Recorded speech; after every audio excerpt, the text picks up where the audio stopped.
I'm going to erase you from this world. Stay out of Dad's and my way. Mary's face, illuminated by the streetlights, was filled with rage. She slowly approached me, wildly waving the knife clutched in her hand. The night breeze blew, tousling our hair. Stop, please! I pleaded, but Mary wouldn't stop. I never thought a day like this would come. I thought I had been as cautious as possible, but now I found myself cornered.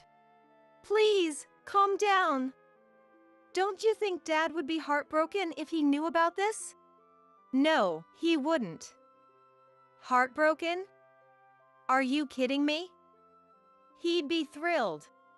It seemed that no matter what I said to Mary, it was useless. Right now, all she could think about was killing me. Mary slowly approached me.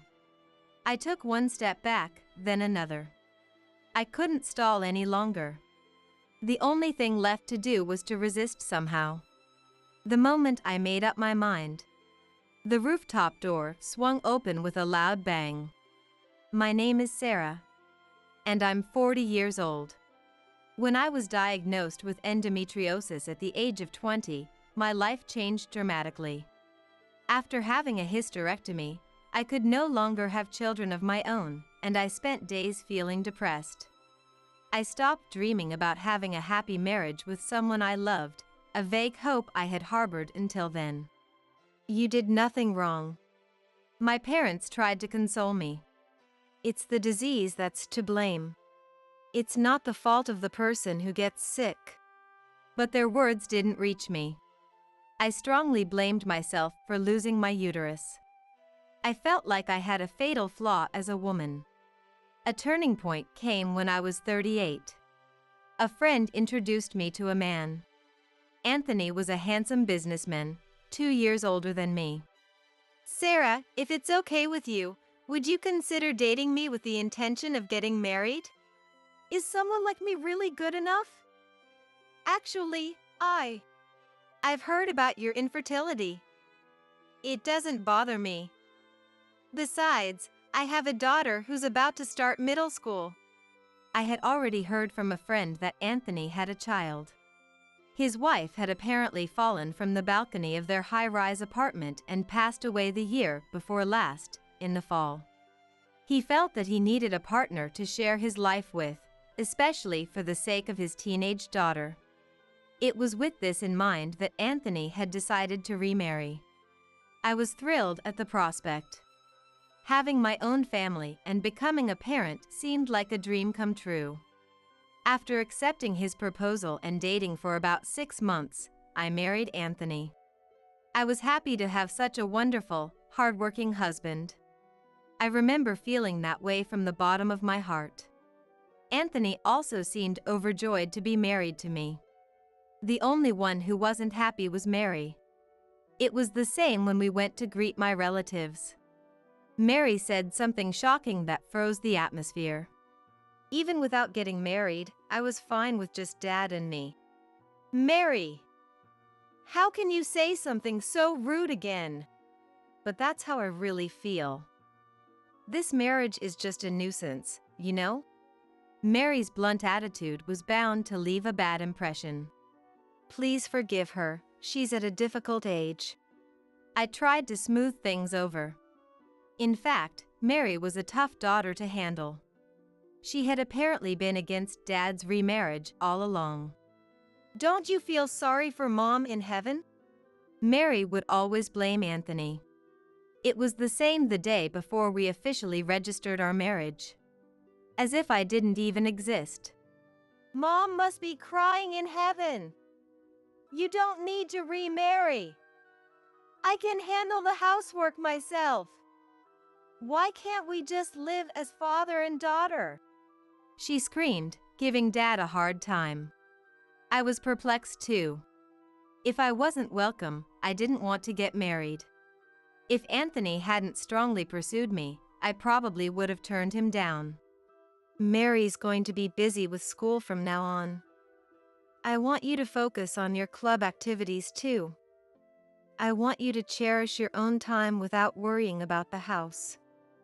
That's why. You're remarrying for that reason. Then why not just hire a housekeeper or something? It's for Dad's sake too. I want a partner to share my life with, for the long road ahead. Sarah agreed to marry me feeling the same way. Please understand.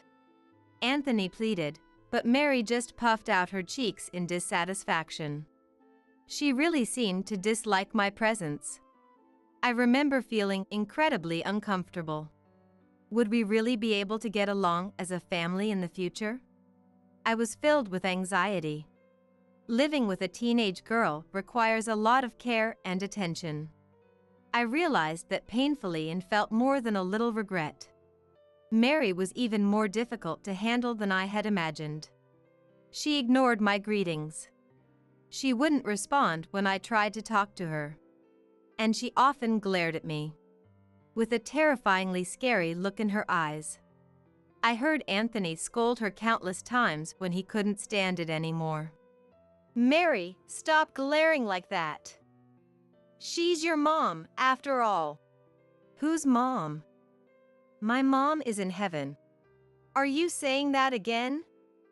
I suppose that may be true, but... It's okay, Anthony. It is the truth. Don't blame Mary.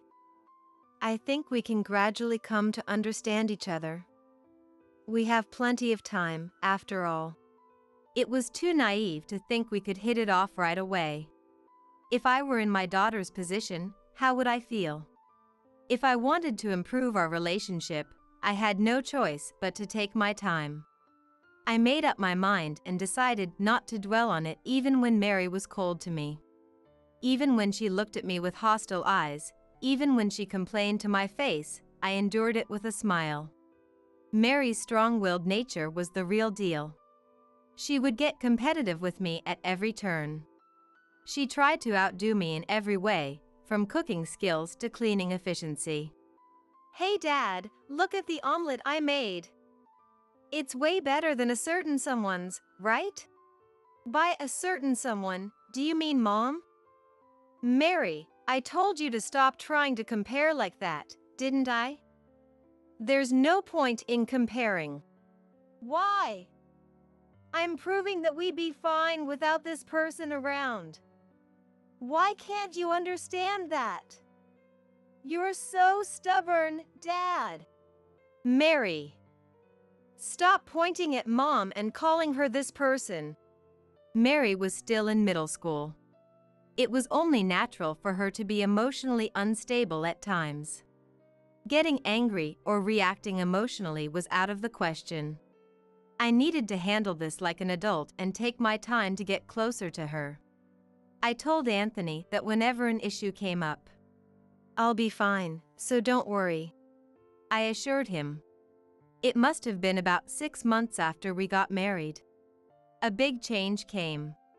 Mary started smiling at me. Where did that sharp, hostile look in her eyes go? She would come up to me with a smile. "Good morning, Mom." And she'd say. My feelings had finally gotten through to her. I was genuinely happy. But it didn't take long for me to realize that her kindness was only superficial. "Mom, I'll help you prepare dinner too. Can I cut the carrots into small pieces?" "Sure, thanks.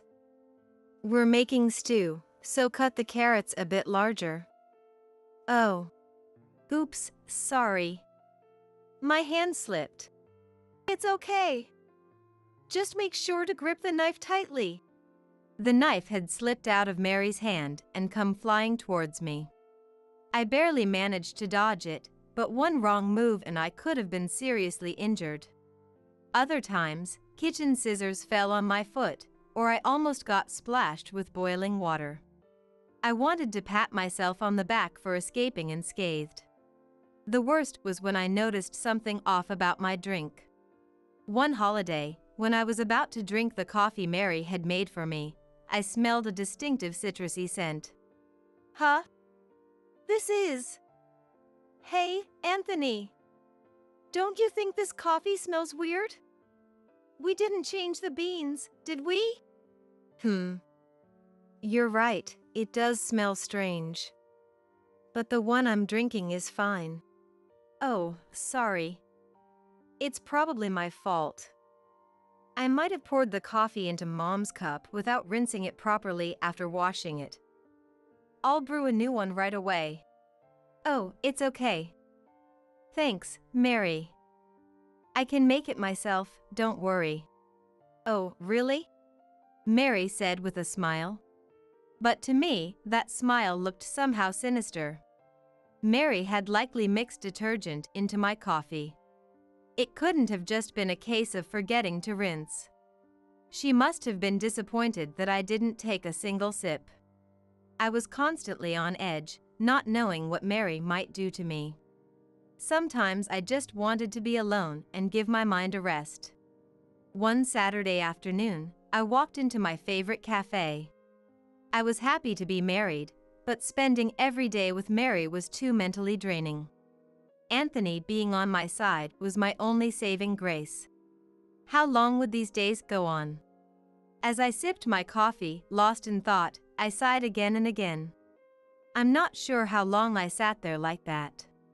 Before I knew it, a customer had taken a seat behind the partition. The voice sounded an awful lot like Mary's, and I couldn't help but prick up my ears. It's just the worst. Nothing I do works out. I want to get the better of her just once.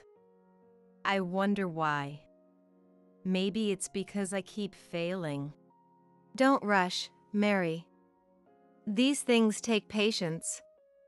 Always smile and lure your opponent into letting their guard down. Take your time and do it carefully. Let's open Dad's eyes. You're right. Absolutely. Thanks, Linda. There was no mistake. One of them was Mary. But who was this Linda person? Judging from her voice, she seemed to be an adult woman. Thanks to the partition, the two hadn't noticed my presence. The content of their conversation was truly terrifying. They were discussing specific ways to drive me to divorce. If I continued this marriage, my life could be in danger. I should get a divorce right away. They were trying to make me think that somehow involuntarily propose a divorce.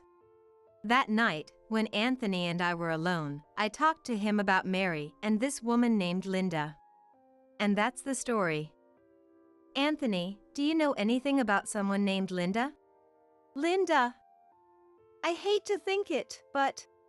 Anthony seemed to have an idea. He turned pale upon hearing the contents of their conversation. I'll try to casually ask her about it. Anthony promised me. Anyway, we have to avoid anything that could put Sarah's life in danger. Be as careful as possible around knives, things you put in your mouth, high places, walking on the street, things like that. Yeah, I will. It'd be scary if something happened. At the same time, I decided to investigate the other person on my own. I couldn't just sit back and take it. I had to be proactive in protecting myself. If something were to happen to me, there was a possibility that Mary and this Linda woman could become criminals. Linda aside, I wanted to protect Mary. That was my maternal instinct. A few days after that conversation, I got a message from Anthony saying, I have to work late. Then, after dinner, Mary invited me up to the rooftop. Apparently, she had heard from a friend that we could see a meteor shower tonight. We can see a meteor shower? I haven't heard anything about that. There don't seem to be any articles about it on news sites either. Let's just go and see. The rooftop of this high-rise condo is finally open to residents. It'd be a waste not to go. Right. Unable to refuse her forceful invitation, I headed to the rooftop with Mary. The city lights from the 25th floor looked beautiful, even on an ordinary night. But I didn't let my guard down. I had to be careful around high places. I tried to stay as far away from the fence as possible. Then, Mary gradually grew impatient. Mom, come over here. The night view from here is really gorgeous too. Thanks. But I'm fine, I can see it well from here. Hey, I'm telling you to come here. Don't you get it? Mary's voice lowered. Before I knew it, Mary was holding a knife in her hand. She spread her arms wide and slowly approached me. The Mary who had transformed discarded her fake kindness and revealed her true nature. I'm going to erase you from this world. Stay out of Dad's and my way. The night breeze blew, tousling our hair. Mary's face, illuminated by the streetlights, was filled with rage. Stop, please. No matter how much I pleaded, Mary wouldn't stop. Please calm down. Don't you think Dad would be heartbroken if he knew about this? No, he wouldn't. Heartbroken? Are you kidding me? He'd be thrilled. It seemed that no matter what I said to Mary, it was useless. Right now, all she could think about was killing me. Mary slowly approached me. I took one step back, then another. I couldn't stall any longer. The only thing left to do was to resist somehow.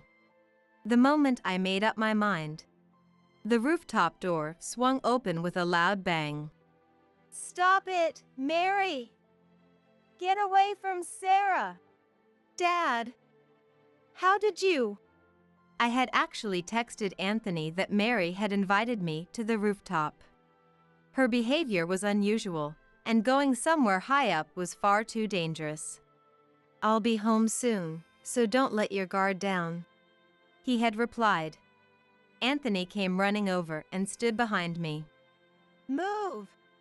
Mary screamed. The tip of the knife was shaking. Her eyes were crazed. She charged at us, knife raised overhead. While shielding me, Anthony caught Mary as she swung the knife around and pushed her towards the fence. And then, to our shock, the fence came loose with a small clatter. Ah! No! Mary! It all happened in an instant. Mary, falling into the darkness below. The merciless sound of impact echoing through the high-rise condo's garden. We immediately called the police and an ambulance. But sadly, Mary couldn't be saved. Anthony, though clearly in agony, fulfilled his role as the family representative admirably. Many people rushed to attend Mary's funeral, friends, teachers, and more.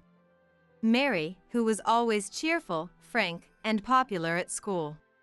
I deeply regretted not being able to save Mary before she lost her sanity. About a week after Mary's funeral, I called Linda to meet me at a cafe. She seemed surprised to hear from me. Of course she would be. No one would expect to get a call directly from a colleague's wife. That's right, this Linda who had been secretly encouraging Mary was Anthony's coworker. When Linda arrived right on time. Nice to meet you. I greeted her with a simple. Mary seemed to be very close with you while she was alive. Huh? Oh, my condolences. She still had so much ahead of her, it's just… Yes, it's tragic. A fall from 100 meters up. Apparently, the wire fence had come unhooked and the bolts on the posts had come loose. That fence Mary had leaned her weight against that day. It had been rigged to come off with just a bit of force. And not just in one spot, it seems the fences all across the rooftop were in that dangerous state. Mary must have been trying to corner me against that fence while threatening me with a knife. And by some cruel twist of fate, she ended up being the one to lean on the broken fence. It was truly a nightmarish event. You're the one who tampered with the fences on that rooftop, aren't you, Linda? What? How could I have? I'm an outsider. I can't get into the building. Couldn't Mary have let you in? It'd be easy to get in then, right? You were conspiring with Mary to kill me. Isn't that right? Come clean and tell me everything. I don't know what you're talking about. Don't go accusing me. Who do you think you are? Isn't this a bit rude to say to someone you just met? You're out of line. Linda was defiant. She denied ever even meeting with Mary. She claimed that she had only heard about her a few times from Anthony and had never directly interacted with Mary herself. How dishonest. It had to be a lie. I clearly remembered Linda's voice as she spoke with Mary. Stop spouting nonsense. You met with Mary many times. You advised her, encouraged her, didn't you? Telling her to try threatening me with a knife, to try putting detergent in my coffee. You were trying to psychologically corner me into filing for divorce, weren't you? Can you please stop? I don't know anything. If you don't cut it out, I'll call the police. Go ahead, call them. And while you're at it, confess that you're deeply involved in Mary's death. Do you really think I'm saying this without knowing anything? I called you here after thoroughly investigating you. Investigated me? Linda had feelings for Anthony. This was revealed by the detective I hired. Information from several of Linda's colleagues confirmed it. After Anthony's first wife passed away, Linda aimed to become his new wife. Unfortunately for Linda, I became the second wife instead. Frustrated, Linda secretly approached Mary, trying to win her over first. She noticed the darkness in Mary's heart and gave her advice to get rid of me. But in the end, Mary's plans backfired and she took her own life. Isn't that right? No, it's not. I had nothing to do with it. Stop accusing me. Nothing to do with it? Stop lying. It's all written in Mary's diary. Linda, it details the advice you gave her. A diary? What are you talking about? Mary kept a diary. I think it's only natural for Linda to be surprised. Even Anthony and I didn't know she had one. It detailed her meetings and conversations with Linda. Anthony and I found the diary while sorting through her belongings and were shocked. Linda's instructions were specific and horrifying. Telling her to put foreign objects in our food is not something a sane person would advise. Moreover, the cafe's security cameras should have recorded you meeting with Mary. Matching the diary's dates will increase the credibility. The police will see that you advised Mary multiple times, trying to corner me. Please, don't call the police. Why not? Weren't you the one who suggested it? Mary's diary also mentioned the day Linda was invited to our condo. The two of them took time to tamper with the fence, planning my fall. That alone makes Linda's actions criminal. It's a case of property damage. The penalties for property damage include long-term imprisonment or hefty fines. When I explained this to Linda, she turned pale. You encouraged Mary to commit a crime. You must acknowledge that. Because of you, Mary ended up losing her life, and you can't deny your responsibility. But I just gave advice. I didn't actually do anything, so I can't be responsible. Have you heard of incitement? It's not just the person who commits the crime, but also the one who persuades or guides them to do it who is culpable. They face the same penalties as the perpetrator. I thought pushing her this far would make her confess. But I was wrong. Linda was surprisingly persistent. She denied having any interactions with Mary about committing crimes. That diary is full of lies. I never talked to Mary about anything illegal. I swear. I was just giving her advice about her love life. Love life? What do you mean? Mary! Mary was in love. I was just supporting her. I never discussed any crimes like the diary says. Really? Can you swear that's the absolute truth? It's the truth, Linda insisted. She said Mary was in love with a boy from her school. This was the first I heard of it. It was obviously a lie. Linda was so naive.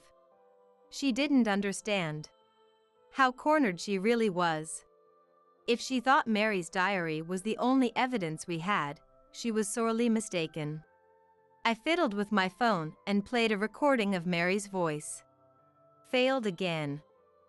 That old hag is really sensitive to smells.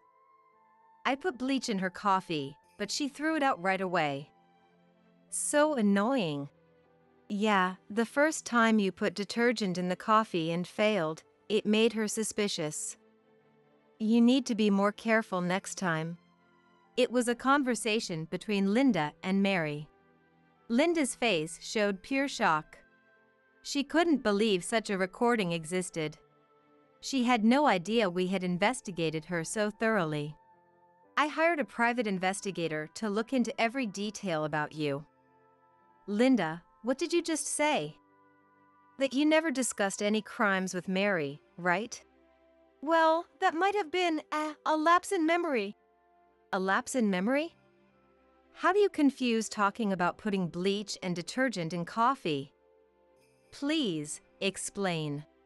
Well, we talked about removing coffee stains.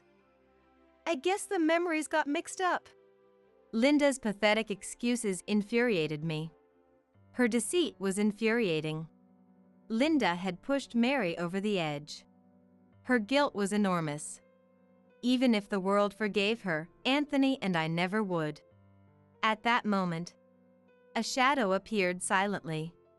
Someone stood right behind Linda. A deep, ominous voice made Linda flinch. You lying woman! You are definitely partly to blame for Mary's death. Do you understand that? I will hate you forever, Linda. I will never forgive you. Never. Anthony! How long have you been there? No, it's not what you think, Linda turned around, her face turning pale. She saw Anthony's exhausted face. It was no wonder he looked so worn out. After all, he lost his daughter right in front of him. And it was triggered by his own contact with her. No amount of regret could ever be enough. Even after the funeral, Anthony continued to suffer. He had nightmares every night. He seemed to relive the moment he lost his precious daughter over and over in his dreams. Sitting beside me, Anthony looked up at Linda. Linda, do you have any idea what it feels like for a parent to lose their child right in front of them? Anthony, I'm so sorry. Sorry isn't going to cut it. Do you think saying sorry will make everything okay? Give me back Mary. We had our problems, but she was still my daughter. Anthony already knew Linda had tampered with the fence. If it weren't for that, Mary might still be alive today. And if she were alive, maybe we could have eventually reconciled. But that possibility was taken away from our family. Thinking about Anthony's pain, I couldn't stop my own tears. Linda, I deeply regret ever introducing you to Mary. If that hadn't happened, she wouldn't have kept in touch with you. I'm sorry. I'm sick of hearing apologies. Can't you say something more meaningful? I don't know how to apologize properly. I'm sorry. All she could do was beg for forgiveness. Linda was finally retracting her excuses and admitting her involvement. Just in case, I quietly started the voice recorder app on my phone. Do you understand how much I have suffered? Sure, my wife and Mary didn't get along. But we were trying to resolve it in our own way. Yes. I understand. I really do. Understand? That's rich. You meddled in another family's issues and made things worse with your words. You caused the worst possible outcome. Yes. Anthony, you're right. Linda started to cry softly, looking down and sniffling. Tears ran down her cheeks. Linda herself seemed to be perplexed by this incident. It was a little late, but I could sense that from her demeanor. I loved you. I loved Anthony. What did you say? I loved Anthony. I wanted to marry you. But you chose someone else, not me. That made me so angry. So, you decided to destroy our family? That's horrible. You're so selfish. When you love someone, you should want them to be happy. Linda started crying again. It was understandable after being harshly criticized by the person she loved. I felt my role here was done. There was no new testimony to gain. I urged Linda to go to the police. I will, she said, nodding while crying. After that, Linda turned herself in at the police station. She was later fined for criminal property damage and other charges. We also filed a claim for damages against Linda. Losing Mary caused us immense emotional pain. Linda needed to make amends for her role in that. When questioned by the police, Linda admitted to her connection with Mary and their shared goal of getting rid of me. Mary's diary and the investigators' findings backed up Linda's words. If Linda and Mary had been bolder and more ruthless, who knows what might have happened to me? They could have hired someone to attack me or used other methods. No matter how cautious I was, I couldn't avoid all dangers. I felt incredibly lucky to be alive. A few days later, Linda resigned from her job for personal reasons. Apparently, she couldn't stand the cold stares from her colleagues. Linda, now in debt from the damages, spent her days repaying it. She currently works part-time at a grocery store in a small town in South Carolina. Mary's obsessive attachment to Dad and her hostility towards me became clearer. Anthony found a theory that seemed to explain it.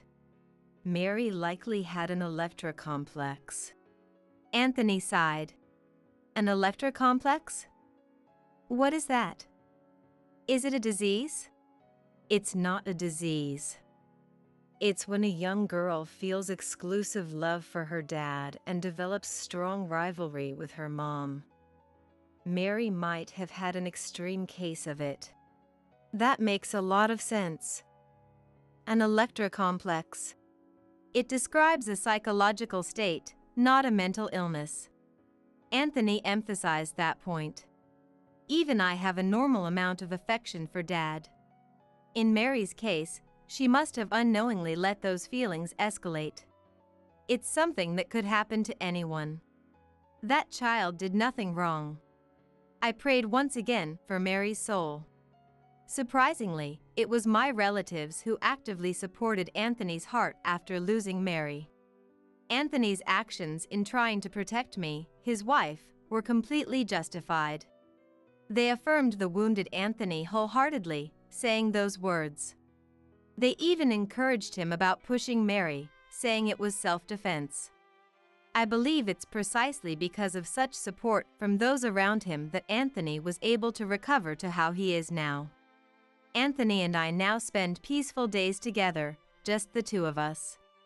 The wounds in our hearts may never heal completely.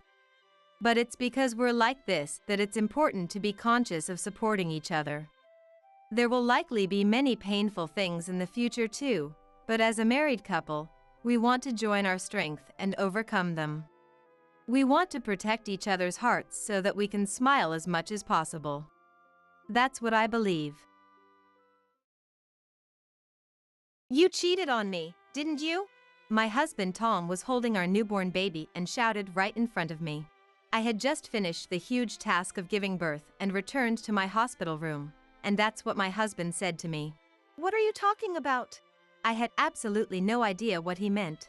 I've been faithful to Tom since before we got married, and I have no reason to do something like that after getting married.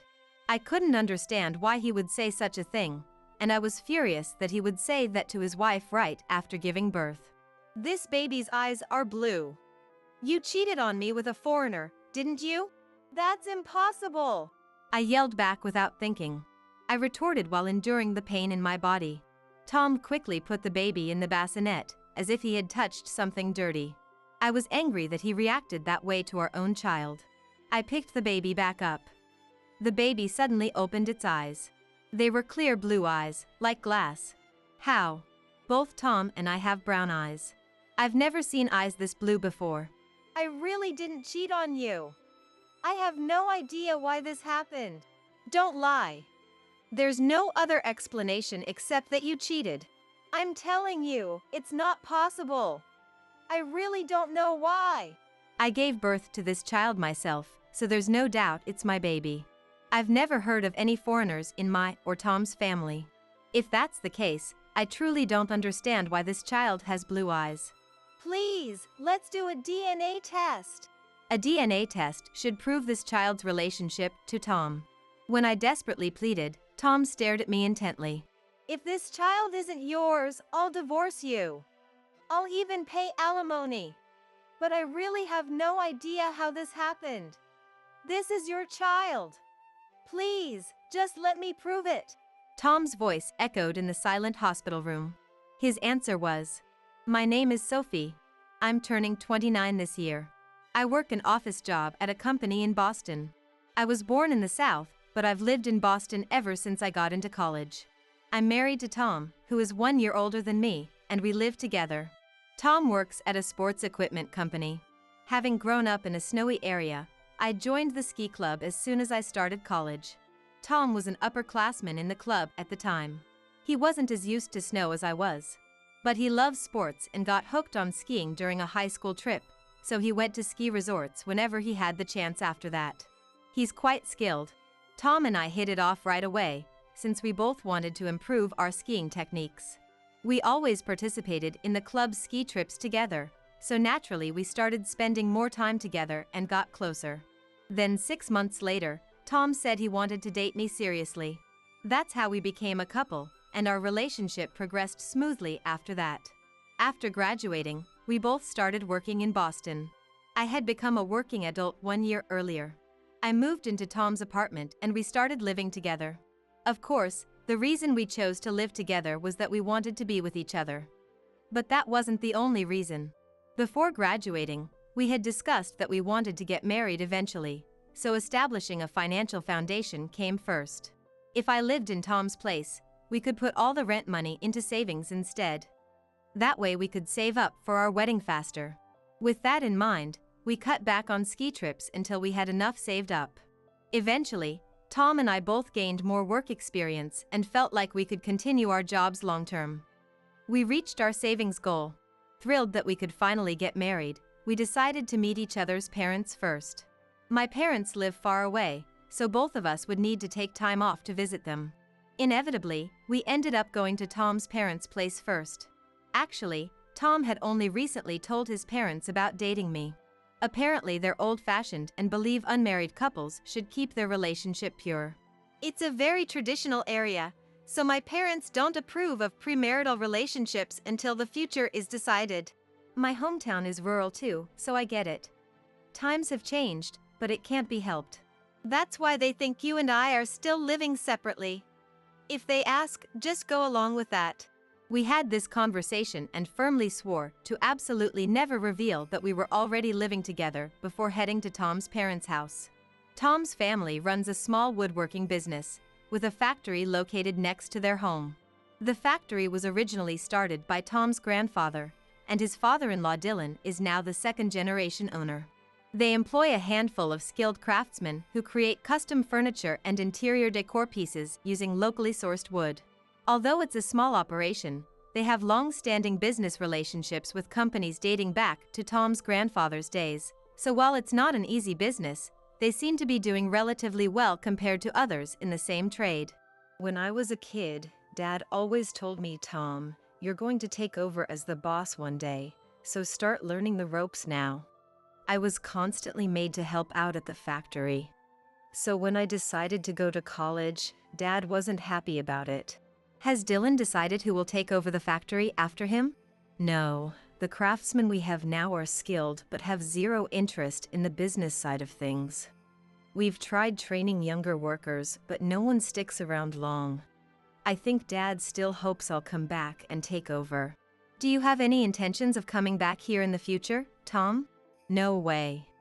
I enjoy my current job that allows me to be involved with skiing. If I ever change careers, it would have to be something ski-related or I definitely wouldn't last. I was relieved to hear there was no chance of Tom taking over his family's factory. Inheriting the business would inevitably mean I'd be expected to support him and put down roots in that area too. I couldn't imagine living in an unfamiliar place, having to tiptoe around my seemingly old-fashioned parents-in-law. During that first visit to Tom's family home, I came face to face with Tom's parents, who would soon officially become my parents-in-law. We were shown to the living room where I deeply bowed my head to them. I'm sure I have many shortcomings, but I will do my best to support Tom. I hope for your kind guidance for many years to come. Yes, of course. I had pondered my words for days and even practiced, but my mother-in-law Caddy simply brushed them off. It was a bit anticlimactic. Still, at least Caddy had replied. Dylan stayed sullenly silent without a word, making me worried I had somehow angered him. But then Tom immediately started a normal conversation, so I figured these two must always be this distant. By the way, Sophie, what do you do for work? It was the first time Caddy properly spoke to me. I had expected her to ask about my upbringing or hometown at a time like this, so it threw me off that her first question was about my job. Nevertheless, I explained that I work an office job. And about how much do you make annually? She followed up, leaving me momentarily at a loss for words. Is that really something you suddenly ask your son's fiancé? Tom quickly interjected. That's not something you ask so bluntly, and warned his mother for me. But even after that, they peppered me with rather blatant questions at every turn, like the rent for the place I live now, and how much property and assets my parents own. Honestly, it was exhausting to field what felt like an interrogation into my and my family's financial situation. I snuck a glance at Tom beside me, who was sending me an apologetic look. Given that Tom's family has made their living running a factory for generations, perhaps they have very strict views about money. The barrage of questions earlier may have been their way of ascertaining whether I or any of my relatives are in debt. And if so, whether there was any risk of their son getting dragged into it. Maybe he wanted to confirm something like that. If they're just concerned about their son being suddenly saddled with a huge debt after marriage, I guess I can understand their perspective to some extent. At the time, I tried not to dwell on it too much. As soon as Caddy finished her spiel, Dylan opened his mouth as if he'd been waiting for his cue. Well then, why don't you go ahead and take a tour of the factory right away? His words caught me off guard. Just when I thought Dylan had finally deigned to speak to me, he's suggesting a factory tour out of the blue. Of course, it's his future son-in-law's family business, and I should probably have some idea of what it entails. But I can still hear the sound of machinery operating in the factory even now. Surely they don't expect me to go introduce myself to the employees on the spot like this, do they? The thought made me a bit nervous. You don't have to remember everything all at once. As Dylan started to stand up while saying this, Tim stopped him. Both of you, cut it out already. We came today with the intention of just making introductions. There's no need to show her the factory, is there? Besides, what do you mean she doesn't have to remember it all at once? When she doesn't have to remember anything at all? Chastened by Tim's forceful tone, Dylan reluctantly sat back down. Tim was absolutely right. It was clear from Dylan's choice of words that he was assuming I would eventually support Tim in taking over the factory. Apparently, Dylan still harbors hopes of having Tim inherit the business. At this point, I was starting to feel a very distinct sense of wariness towards these in-laws. Showing such blatant interest in my financial situation upon first meeting, and scheming from the start to tie me to the family factory that goes beyond just being tactless, in my opinion. This is a bit of an unbelievable situation. I understand that marrying Tim means inevitably being connected to these people. But I was realizing with stark clarity that having a close relationship with them in my daily life would be impossible. Sensing the increasingly tense atmosphere, Tim stepped in. Any further discussion can wait until we meet again. With that, he wrapped things up and we were done. As we were about to leave, Caddy was trying to tell Tim something in a low voice while walking with us. Tim was clearly exasperated as he dealt with her. And so, I was finally able to get away from Tim's family home. I found out later that Caddy's parting complaint to him were, "Just because you're married doesn't mean you should become distant from your family. Make sure you think carefully and visit home." It seemed like a pretty blatant guilt trip, but from Caddy's perspective, maybe she feels a sense of loneliness, as if I've stolen Tim away from her. But Tim seems exhausted by both Dylan pressuring him to take over the factory and Caddy constantly demanding excessive family time.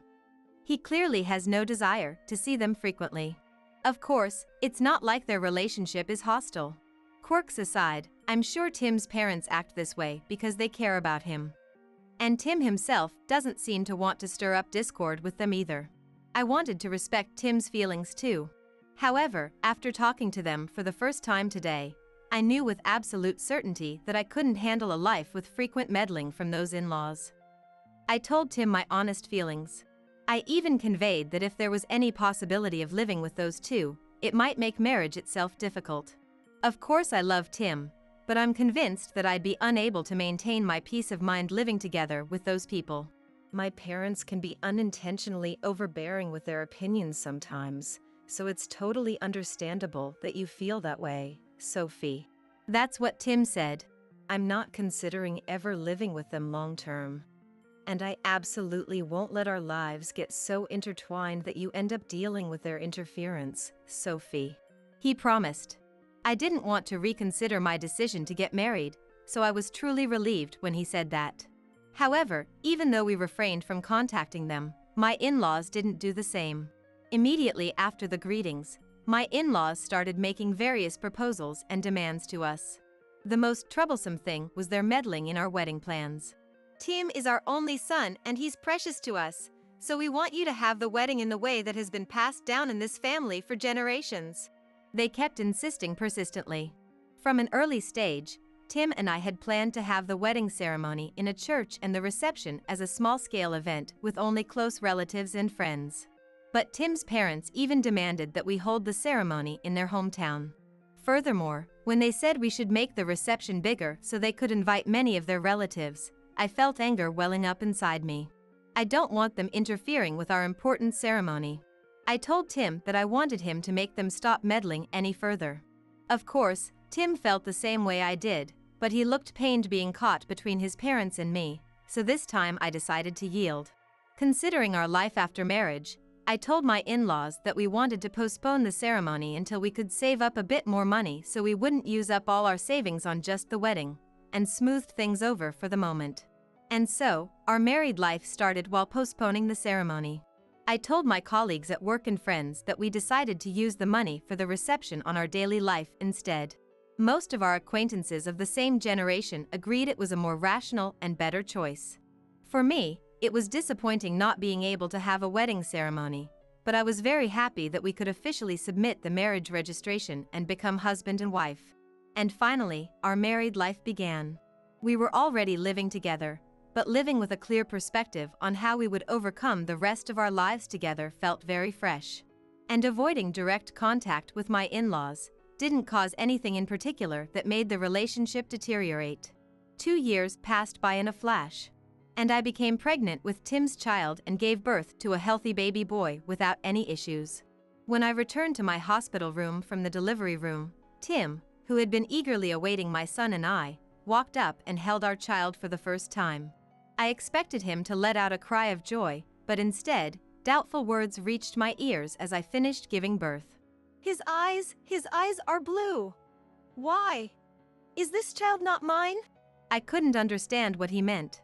Why was Tim glaring at me with such a grim expression? I tried to think with my still exhausted and dazed mind, but nothing came to mind. What are you saying? That child is yours, Tim. What's wrong with his eyes? Look for yourself. His eyes are blue. Those aren't the eyes of our family. Since you undoubtedly gave birth to him, doesn't that mean he has a blue-eyed foreigner for a father? Are you saying I cheated on you? I absolutely never did such a thing. Then why are his eyes blue? Both of us have brown eyes. I've never heard of a blue-eyed child being born between two brown-eyed people. I tried to say something in return, but a nurse who came running in surprise at the commotion intervened, and the situation settled down for the moment. After some time passed, I spoke with Tim again. Tim had regained his composure on the surface, but his eyes were still harsh as he looked at me. More than anything, he wouldn't even try to hold our son. He thought I had cheated on him with a blue-eyed man who wasn't him and gave birth to that man's child. I had absolutely never betrayed him like that. However, the fact was that our son's eyes were blue. I couldn't explain the reason why. It's not that you can't explain, you just don't want to admit you cheated, right? Please believe me. There must be some way we can investigate this. I somehow managed to say that, and just as it occurred to me that we could surely prove it if we had the genes tested, my in-laws burst into the hospital room. Dad, Mom, why are you here? Tim raised his voice in surprise. Tim shouldn't have told my in-laws that I had gone into labor, being considerate of how I wanted to avoid meeting them as much as possible. Of course, we couldn't not inform them of the birth, but we had intended to let them know after both the baby and I had fully settled down after the delivery. I have an acquaintance among the nurses here. And of course she knows about Tim, so she went out of her way to let us know that our grandchild was about to be born. Not informing us of the birth of our first grandchild, what an unfilial son. Well, I guess I was kind of the same when you were born though. The two of them had the biggest smiles on their faces that I had ever seen. You just had a baby, so why do you have such a displeased look on your face? Yeah, the child was born healthy. But since I found out it's not mine, of course I'd have this kind of expression. At the words Tim spat out, my in-laws exchanged glances with a look of incomprehension. Eventually, my mother-in-law peered at the baby's face and let out a loud voice. It's true. This isn't Tim's child. Look at his eyes, he has blue eyes. What did you say? My father-in-law, who had also shouted and stared at the baby. You're right. His eyes are blue. I've never seen a child with eyes like that, he said, turning back to face me. What is the meaning of this, Sophie? Were you planning on tricking Tim into raising some foreigner's child? What an appalling woman. I thought you seemed rather distant when we met, but to think you had such intentions. That's not it. There must be some reason for this. I'm sure we'll understand if we investigate. It was painful to have them hurl such heart-wrenching words at me one after another. But what hurt the most was that Tim, who should have been protecting me, was glaring at me together with my in-laws. A nurse, unable to bear watching my in-laws shouting in further agitation, calling me an adulterous woman and saying they'd make me pay compensation and divorce, ushered them out of the room.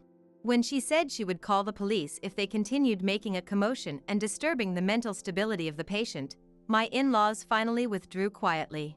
I had fallen from the heights of being blessed with a son to the depths of despair. More than anything, the shock of being turned away by Tim, who should have been my greatest ally, left me unable to even shed tears and simply dumbfounded. After a while, my in-laws said, "There's no point in looking at the face of someone else's child," and left. Tim sat silently with an air of not wanting to even look at the baby I was holding. I rushed out of the office because you went into labor, so what am I supposed to say when my colleagues congratulate me? Ugh. I learned for the first time that Tim was capable of such cruelty. As I sat there unable to say anything more, Tim stood up. I'm not coming here anymore, he said coldly and tried to leave the room. Was this the end of my relationship with Tim and we would get divorced? The anxiety of whether this child would suddenly lose his father washed over me. Hey, wait! I know it's impossible to just ask you to believe me. So at least, before you end your relationship with me, please listen to one last request from me. Hearing that, Tim reluctantly stopped in his tracks. Please ask the hospital to do a DNA test. The results should be available in about a week. If it determines he's not your child, then you can abandon me. You can even demand compensation. I haven't betrayed you. Even if we find out much later when the child grows up that he is yours, it will be too late to start over as father and son then. My final plea seemed to reach Tim's heart, if only slightly. Tim said, "Fine. That will make the truth clear," and left the room. After that, I wasn't in any state of mind to talk to anyone. I told the nurse that I couldn't see anyone else until my parents, whom I had contacted as soon as I went into labor, arrived, and had her refuse any visitors.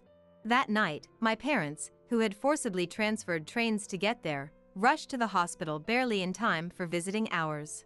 The moment I saw my parents' faces for the first time in a while, I shed tears of relief that someone had finally come who would be on my side. "You did really well." "What happened to Tim?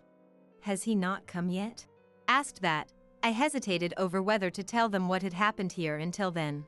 But I had nothing to be ashamed of, and I thought that if the results of the upcoming test came out, my relationship with Tim could be repaired, so I decided to keep quiet to avoid giving my parents unnecessary worry.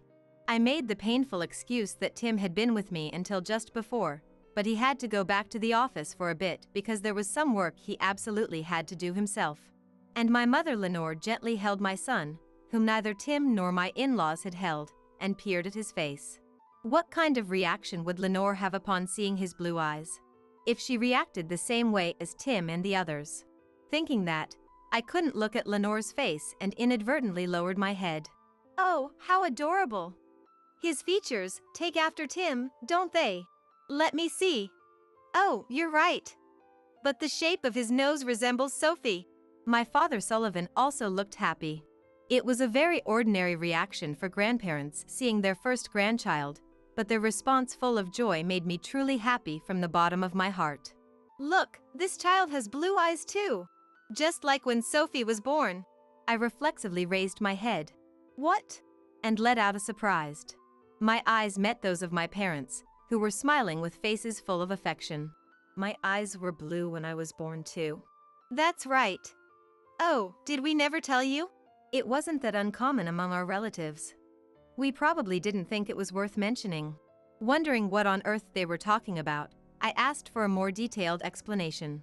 My mother didn't have particularly detailed knowledge, but apparently my father had heard a more in-depth explanation from a doctor friend of his, so he explained it to me. Even if a person was born with blue eyes, there are cases where the color changes due to genetics. The frequency tends to be higher in the South when looking nationwide, and it's known that the area where I was born has an especially high tendency for that. And it's also apparently quite common for eyes that were blue to gradually approach the level of brown as the child grows. I was a child who fit that exact case. Indeed, I had been told a few times before that my eye color looked lighter. My eye color probably looks a bit lighter than other people's because what were originally blue eyes gradually turned brown. But since this wasn't an unusual story where I'm from, it seems my parents never mentioned it to me after I grew up. However, my mother said she must have told me about it a few times when I was little. If that's true, I may have just let it go in one ear and out the other. But I didn't care about such minor details. Knowing the reason why I had a blue-eyed child and that I could properly explain it to Tim now, the tears I had been holding back started flowing out. My parents, surprised by my sudden crying, held my shoulders in bewilderment. For a while, I just indulged in that sensation and continued crying. During that time, my son stayed cradled in my mother's arms, breathing peacefully in his sleep. Eventually, when my parents heard from me about what had just happened, they became furious. I had never seen my parents display such intense anger before. My parents immediately tried to call Tim, who had gone home earlier, to come back.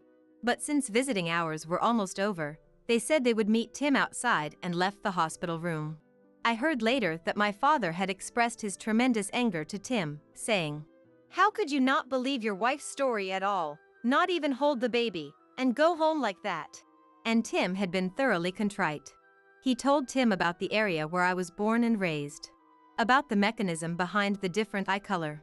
He apparently even sent Tim photos of neighborhood children with blue eyes to show him. And Tim was apparently convinced by that. I was told that if my mother hadn't intervened at the end, my father looked ready to punch Tim. Hearing that Tim had apologized with tears in his eyes, saying he was truly sorry, I felt my intense anger towards him abate slightly. The next day, Tim took an emergency day off work and rushed to my hospital room first thing in the morning to apologize for his words and actions yesterday. I'm sorry. I had this preconceived notion that if both parents have brown eyes, the child will always be born with brown eyes too. I judged based solely on the bias that a child's eyes can't be blue unless one of the parents has blue eyes. It's okay. I didn't know that my eyes were blue when I was little either. Or rather, I didn't remember. And the DNA test results aren't back yet, so right now I'm just happy you believe this story. Tim promised to take responsibility for clearing up his parents' misunderstanding himself, and vowed not to create any more opportunities for me to come face to face with them in the future. Later, Tim called his parents home, but when that didn't work, he apparently ended up going directly to their house to explain the situation. However, it seems that even so, his parents wouldn't abandon their suspicion towards me. They stubbornly insisted that we still couldn't know until the DNA test results came back, and even criticized Tim for discarding his doubts so quickly. But this time, Tim had also looked into and come to understand that there was a possibility of blue-eyed children being born even from brown-eyed parents, and had come to believe in my innocence. However, no matter how much Tim explained those things, his parents wouldn't listen at all. On the contrary, they insulted us, saying we were just putting on an act and even getting the neighbors involved. They even went so far as to say that if Tim broke up with me and took over the factory soon, they would find him a better woman. Tim finally exploded in anger at their utter lack of obedience. If you two continue to insult Sophie like this, I'm cutting ties with you. And apparently stormed out, saying so. And about a week passed. Our son had no health issues whatsoever, and by then I had completely recovered from the initial uproar. And on the day I was discharged from the hospital with our son, the DNA test results arrived. Tim, who had purposely brought the unopened results all the way from home to my hospital room, opened the envelope in front of me. It stated that a high enough match rate to definitively say the baby was mine and Tim's child had been confirmed. Tim stared long and hard at the test results, and finally bowed his head deeply to me and said, "I'm truly sorry." I couldn't completely forgive him with just this apology after he had hurled such verbal abuse at me. But Tim had been convinced until that moment that a child inherits the eye color of either the father or mother. But I had thought the same thing. If the child born looked nothing like one's own at a glance, perhaps one would get flustered like that. Thinking that, I couldn't bring myself to say we should divorce. Tim, who apologized to me many times over, said he would tell his parents about these results and left the house. I didn't want to have any contact with his parents in any form, so I even thought it would be fine not telling them at all. If we leave this misunderstanding as is, my parents might scheme something to make us divorce using this as a reason. They're already spreading rumors to the neighbors. So I have to properly convey the facts to them. Hearing Tim say that, I decided to leave his parents to Tim and not think about it at all. Eventually, Tim returned after finishing the phone call and said with a relieved expression, "I explained it to them properly. Just in case, I also took a photo of the test results and emailed it to them. I told them I'm not going to visit them in the future and asked them not to come see us either." With those words, I could feel that all my connections to his parents had vanished. However, as I was preparing to be discharged and going through the procedures for billing and such, his parents showed up. After that phone call, they had immediately hailed a taxi and rushed over. I heard Tim, "I told them not to come," who was carrying our luggage, mutter, "Sophie, I heard it's been proven the baby is Tim's son. That's great. Now everything can be smoothed over. Yeah, and it's a boy too. Thank you for giving birth to a healthy heir." I was speechless. There's an expression to flip-flop on someone, but this wasn't like that at all. It was as if they had flipped the heavens and earth with how drastically their attitude had changed. Could it be the same mouths saying these words that had cursed me as an adulteress? "Take this chance to divorce her and get compensation money," and hurled insults at me just days ago. As I stood there dumbfounded, Tim, who had been standing in front of me, dropped his shoulders and crouched down on the spot. Tim apparently felt so deflated he couldn't stand at the sight of his parents' utterly self-centered behavior. As if not to miss that chance, my mother-in-law slipped past Tim and approached right in front of me. Here, let me hold him. I instinctively drew back from my mother-in-law, who was extending both hands. Then even my father-in-law approached. You too, as the child grows bigger your place will likely get too cramped, so you can come live with us. Luckily we have plenty of land, so we can even add on to the house. The grandchild will probably be happier with more liveliness too. I felt slightly dizzy. To think they'd even suggest living together. Perhaps they have no sense of shame. Staying with these people any longer would likely impede my postpartum recovery. But I didn't want to line up my words here and argue back either. No matter what I said, my father-in-law probably wouldn't listen, and more than anything, I didn't want to let my newborn son hear my angry voice. I brushed away my mother-in-law's hands that persistently kept reaching out trying to hold my son, approached the taxi they had arrived in, and conveyed my intention to get in with my gaze. Tim, who had been standing there dumbfounded, noticed my desire to leave this place as soon as possible and helped me get in, pushing aside his parents who were standing there stunned at being blatantly ignored. Hurry and go! Tim also got in and told the driver. The taxi immediately drove off, leaving the hospital behind. For a moment, I saw the side of his dumbfounded parents seeing us off reflected in the side mirror, but I never looked back again. Later, Tim reluctantly answered one of the several calls that came in from his parents. In a cold voice, Tim told his parents on the other end of the line that he was cutting ties with them. I want Dad and Mom to have absolutely no involvement in our lives anymore. To not even apologize to Sophie and suggest living together is unthinkable as human beings. I won't let either of you see Sophie or our son at all. Please don't think of our son as your grandchild. I'll never let you two meet him, so give up. Saying that, he hung up and immediately did something on his mobile phone before putting it away. After that, no more calls came in, so I assumed he had blocked their numbers, but Tim told me without saying anything unnecessary that we would never be bothered about this matter again. However, knowing his parents, no matter how strongly Tim declared he was cutting ties with them, in the end they might even show up at our apartment. But even if his parents took such actions, I knew I no longer had to worry about anything. Actually, a little before our son was born, Tim had gotten a job as a ski resort manager through an introduction from an acquaintance. Tim had been so eager to work in a job related to skiing that he had specifically chosen to work at a sports equipment company.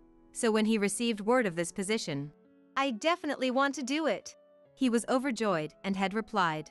That place was in my hometown, where my parents also live. For me too, this job offer had the best possible conditions.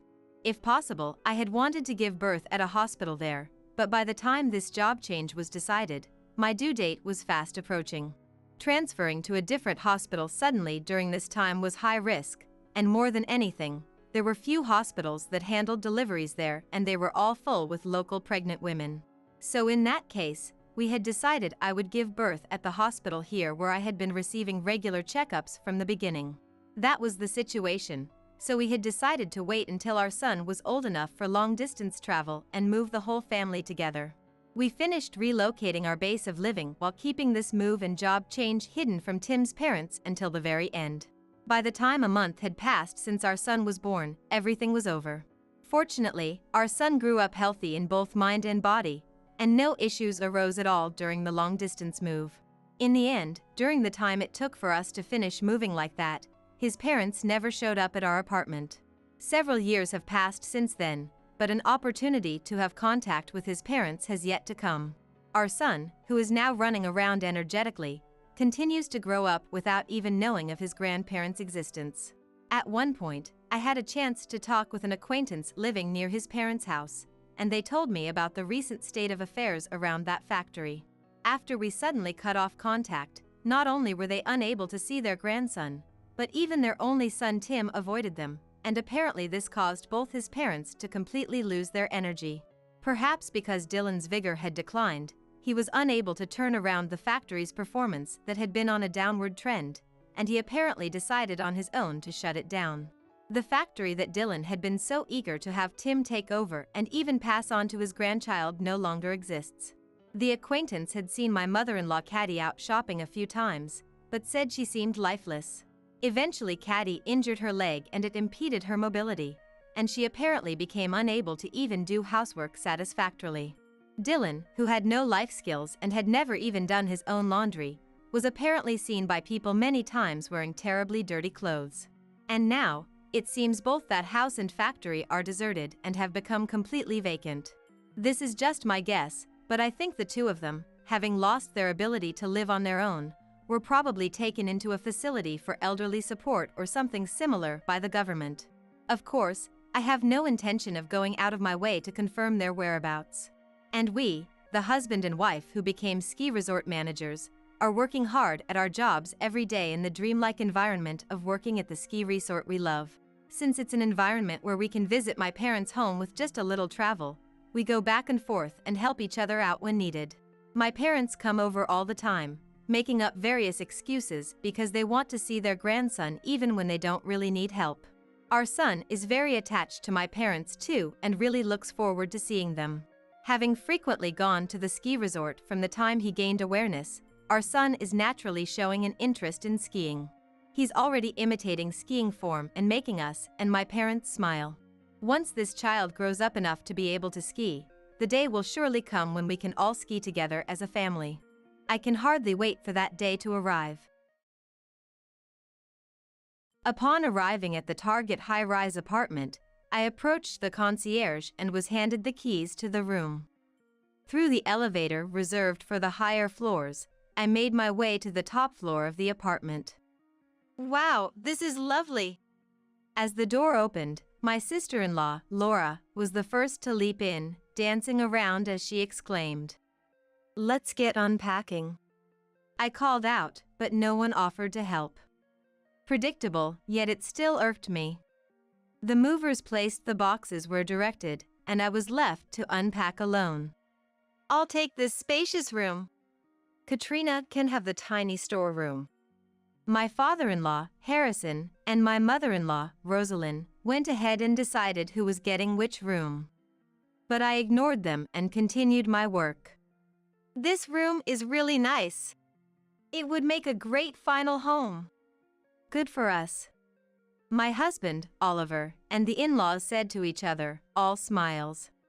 "It feels like a dream to live in such a house," Laura said with her eyes brimming with tears.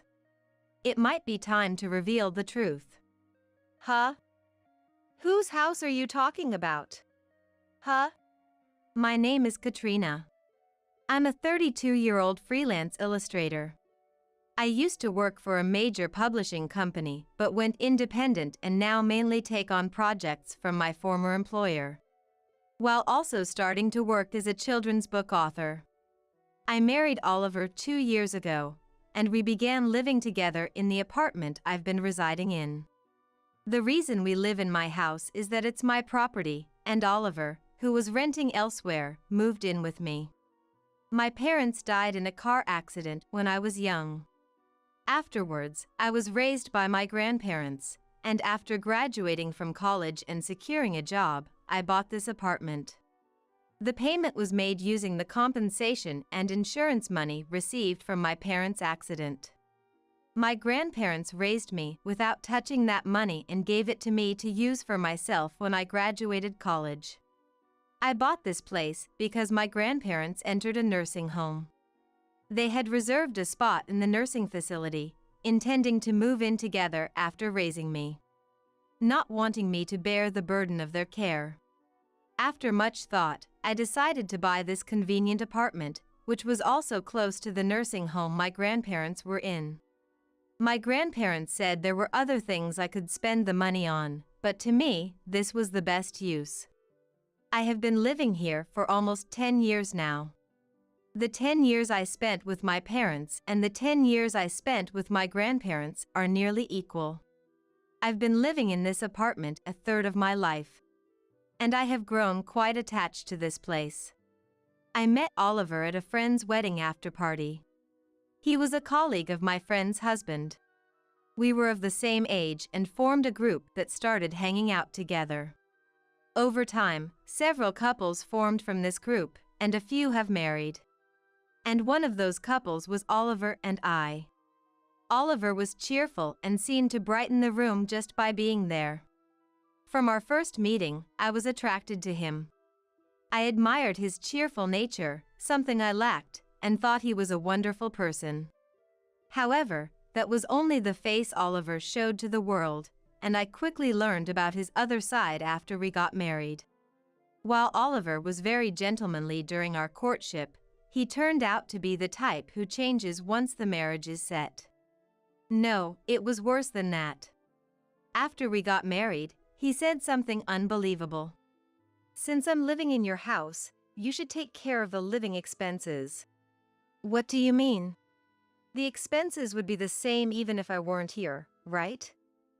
So, you should continue to cover them as you have been." I think that's how it should be. Indeed, my apartment was already paid off, with no mortgage remaining. However, there were still maintenance fees, a sinking fund for repairs, and property tax. And since we have a car, there's also the parking fee. So, those are expenses you'd be paying even if I weren't here, right? That's true, but then, there should be no problem with you continuing to pay them as usual. His argument seemed reasonable at first glance, but was fundamentally flawed.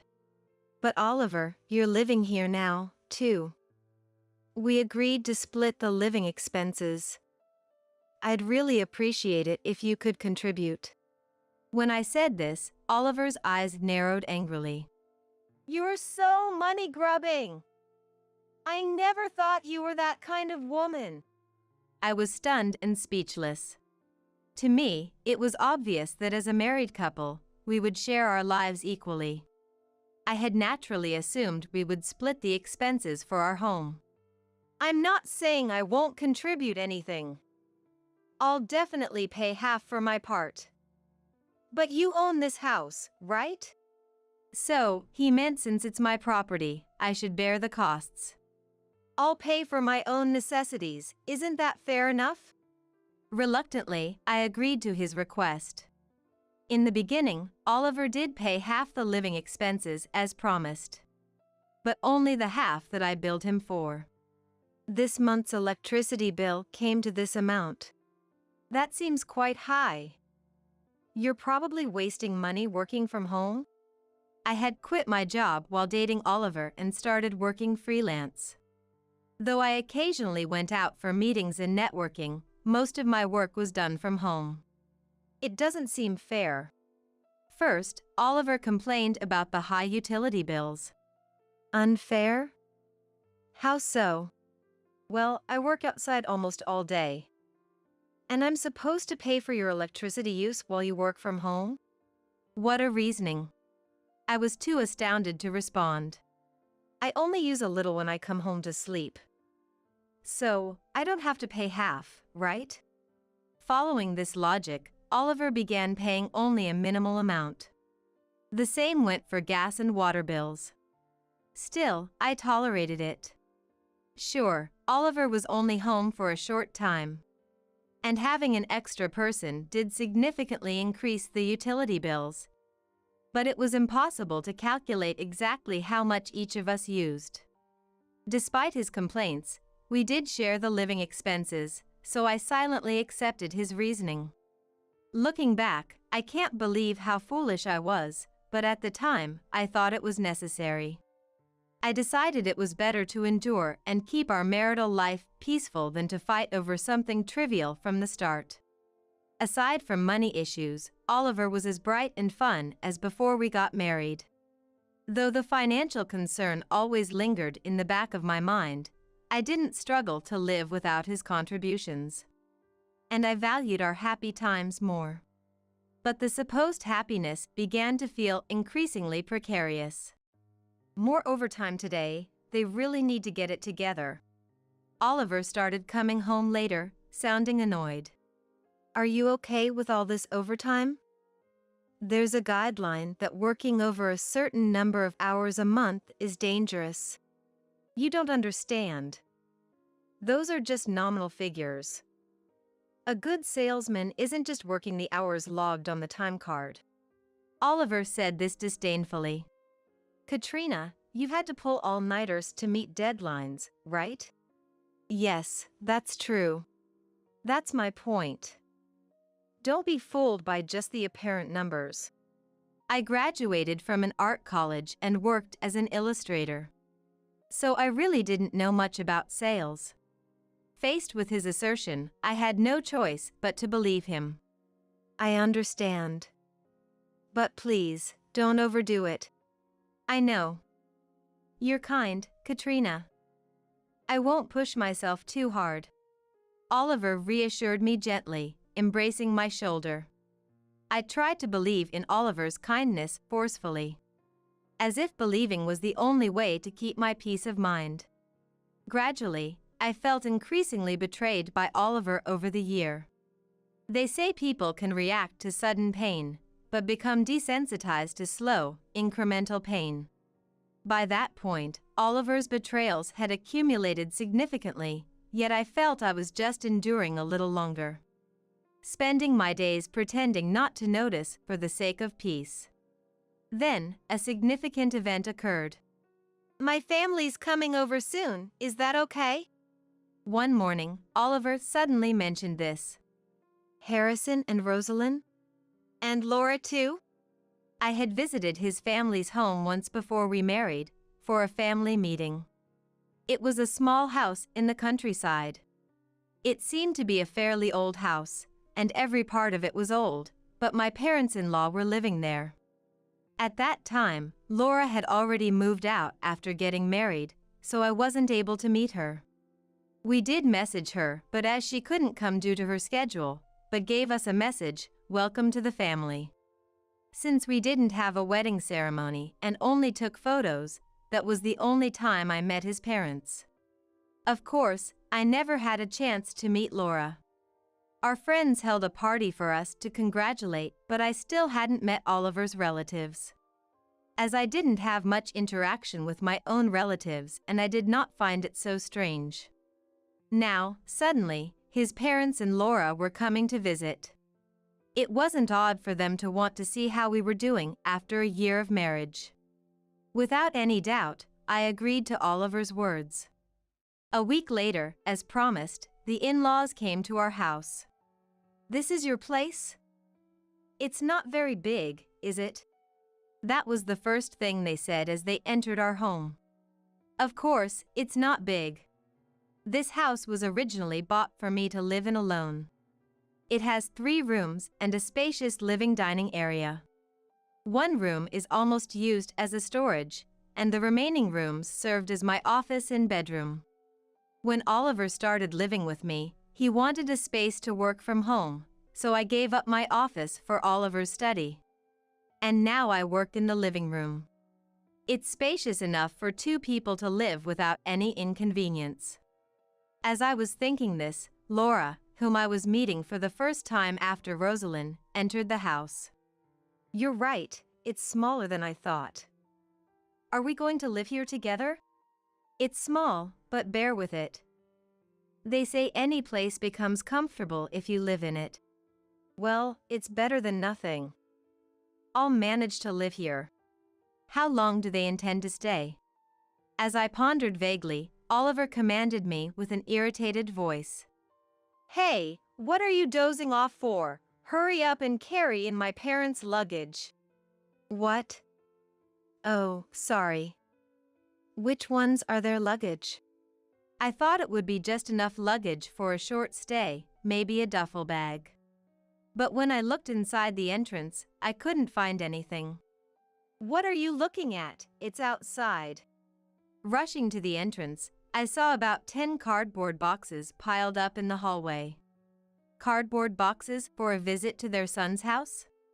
I didn't understand the meaning, but leaving such things in the hallway would bother other residents.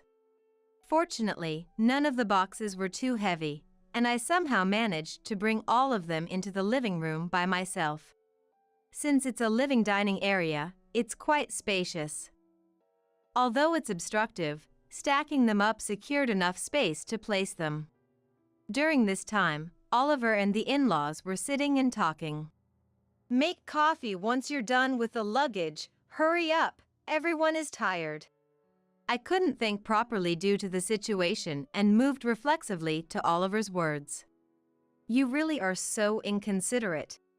I'm worried about our future. I'll sleep in this room. While I was cluelessly making coffee, Laura declared our bedroom as her room. Ah, that's fine. I'll clean up the storage with Mom, and when we're done, we'll sleep together. It'll be nice to sleep with Oliver after a long time. Sleeping closely with family, how nice. Oliver and his parents acted as if I didn't exist, enjoying their family time. Our house only has a bedroom, a storage room, and what now serves as Oliver's study, which was my former office. Where am I supposed to sleep? And how long will this lifestyle continue? It seems humans can't think properly when faced with situations far beyond their usual understanding. While I was stunned, everything had already ended. The next day, no, from the moment the in-laws moved in, hell began. Hey, isn't the food ready yet? Sorry, I'm preparing it now. You're really slow. Oliver must have a lot of patience to put up with someone like you. The in-laws lazed around the house all day, doing nothing, and treated me like a servant. At first, I endured it, thinking it would only be for a few days. But listening to the conversations between the in-laws and Oliver, it became clear that this was going to be a permanent situation, and I awakened. Here's the summary. The in-laws had fled from their hometown because Laura had returned home after getting divorced. The reason for the divorce was Laura's infidelity. She had affairs with multiple people. All of this came to light recently, and her ex-husband demanded compensation, which they couldn't afford, so they fled here. Oliver had told me that his in-laws owned their home, but that was a lie. Originally, that house belonged to Rosalind's real family, where her parents lived. Rosalind and Harrison moved in with them because they couldn't afford to live by themselves. And after Rosalind's parents passed away, they just stayed there. The real owner was Rosalind's brother, and he asked them to leave, but they stayed, claiming residency rights. Rosalind's brother had his own home, so he couldn't force his sister's family to move out. He had requested them to leave, but couldn't do no more than that. Then, with Laura returning with a mountain of compensation to pay, Rosalind and Harrison tried to sell the house to raise money. Rosalind's brother, upon learning the situation, was furious and threatened legal action. That's why the in-laws showed up at our place with all the belongings she could carry. Those belongings, 10 boxes of them, the ones I struggled to bring into our house the day they arrived, representing their entire fortune. I don't know what's inside, and frankly, I don't want to know, but it seems there's nothing of real value that could be called a fortune. In short, the in-laws moved in with us because they were broke. And it looks like they plan to live off of us indefinitely. In such a family, Oliver was miraculously smart. He was good at his studies and managed to graduate from college on a scholarship. You wouldn't guess he's part of that family just by looking at him. He continued to play the role of a refreshing, fine young man, got a job at a well-known company, and then met and married me. I couldn't see through Oliver's true nature or the real face of the in-laws. My parents had already passed away, so I'm all alone. But I'm working and already own a house. To Oliver, I must have seemed like a perfect target. No way, I'm not going to let this happen to myself. Now that I know everything, I refuse to quietly become their slave. I won't let this no-good family take advantage of me. I started planning my retaliation and took action the very next day. For now, I had to act submissive. I couldn't let Oliver or the in-laws catch on to my plan. I had to catch them off guard. Just like how they suddenly showed up here. After pretending to listen to the in-laws for about a week, one day, Laura said to me, "Give me some money." Laura demanded, extending her open right hand. She was so blatantly freeloading. It was irritating, but I had decided not to resist for now. I handed Laura a few bills. Is this all? Don't you have more? I don't have more on me right now since this was sudden. Then a credit card will do. Absolutely not. If I gave her a card, there's no telling what she'd do with it. I can't lend you a card. I'll withdraw some money from the bank tomorrow. Please wait until then. I managed to quiet the complaining in-laws by making that promise. I wouldn't give them the card no matter what. That night, after Oliver came home, he complained about it. You could have just lent them the card. You're really stingy with money. I was appalled by his words, but I apologized, thinking it over. I'm sorry. I thought there could be problems if something happened. Like what? I was afraid of lending a card with a different name, and if Rosalind and Harrison got arrested for misuse, I couldn't do it. Oliver seemed satisfied with this reason.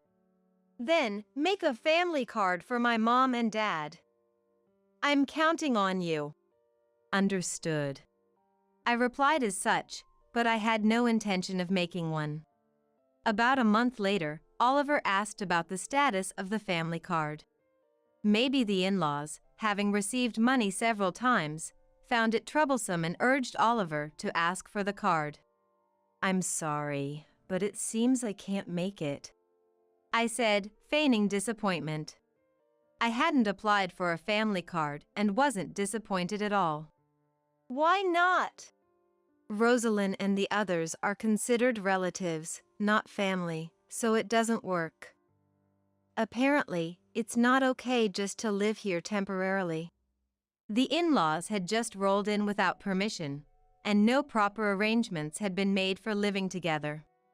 They haven't even changed the address registration, so it seems like there's no actual residence. I see. Faced with this explanation, Oliver seemed to have no choice but to accept. Well, then we just need to change the address registration. That's right, since we're going to live here anyway. Go ahead and take care of the procedures. What a nerve for them to order me to do so. About that, I think this house is a bit small for us to live in permanently. Now that you mention it, maybe that's why you haven't been coming home much lately. When I said that, Oliver looked a bit puzzled. I've been staying at hotels because I've been working late. Oh, that must be tough. So, I was thinking, why don't we move out of this house? Oliver and the in-laws were surprised by my suggestion. This house was originally bought for me to live alone, and while Oliver and I could barely make do, it's definitely too small in the current situation. Indeed. Look at this. Wouldn't you want to live in a house like this? I showed them the brochure for a new apartment. It was a recently completed high-rise building.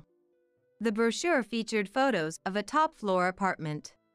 Spacious, with large windows offering a view of the city below. How were you able to get an apartment like this? I thought our current place was too cramped, so I decided to go for it. I sold this place and added my parents' inheritance and savings to buy it. That's great. This place isn't bad, but that one is definitely better. Laura and Oliver, who had been looking skeptically, relaxed when they learned the payment was already complete. Wow, you've got some sense. I'm seeing you in a new light for the first time. Yeah, I guess I can acknowledge you as Oliver's wife. The in-laws nodded in agreement with smiles. And just like that, the move was settled smoothly. About a month later, the day of the move arrived. It was a bit sad to say goodbye to the house we had lived in for so long, but it was for a brighter future. Once the belongings were loaded into 2 trucks, we headed to our new destination. Upon arriving at the high-rise and speaking to the concierge, we were handed the keys to our apartment. To our top-floor apartment via the high-rise exclusive elevator. Wow, it's beautiful. Laura was the first to dash in, exclaiming as if dancing. "Let's get unpacking." I called out, but no one offered to help. As expected, but still infuriating. The movers placed the brought items where directed, and I began unpacking alone. "I'll take this spacious room. Katrina can have the tiny storage." The in-laws were assigning rooms as they pleased, but I ignored them and continued my work. "This room is truly wonderful. A great choice for our final home." "I'm glad you feel that way." Oliver and the in-laws were all smiles, exchanging such words. "It's like a dream to live in a house like this," Laura said, teary-eyed. Now, it might be a good time for the reveal. "Huh? Whose house are you talking about? Huh?" A good moment to show the in-laws reality. "Why would you all live here?" What are you talking about? It's our new home. We're the ones who will live here. Huh? I feigned exaggerated surprise. "This isn't your house. I bought this place to live with my grandparents." "You asked if we wanted to live in a house like this." Laura began to make a scene, raising her voice. "Yes, I did ask if you wanted to live here, but that's all I did." I never said you could live here. Just as I said, I never mentioned living together. Who would want to live with these people forever? So, please leave now. "I am the owner of this house. The landlord is telling you to leave." Please comply before things get complicated. "Don't be ridiculous." Oliver stomped his feet in anger, his face turning red. "The only thing you should be doing is listening to me. My family and I will live in this house. If you don't like it, you should leave." "That's right. Get out." "That's right. Leave." Oliver and the in-laws were pressuring me to leave. I contacted the concierge directly through the intercom on the wall. "Excuse me, there are some strange people refusing to leave my house and trying to kick me out, the actual resident. Please come immediately." As soon as I finished speaking, a siren sounded throughout the room. "What's this? So noisy. Make it stop right now." The security staff arrived promptly after the alert.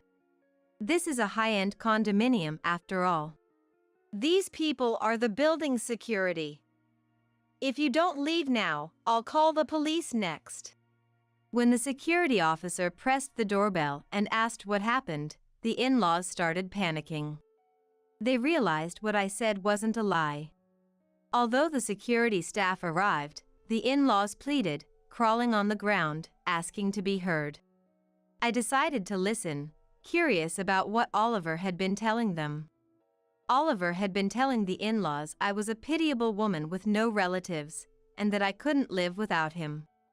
So that's why he was keeping me here. And that they could use me as they pleased, like a housekeeper.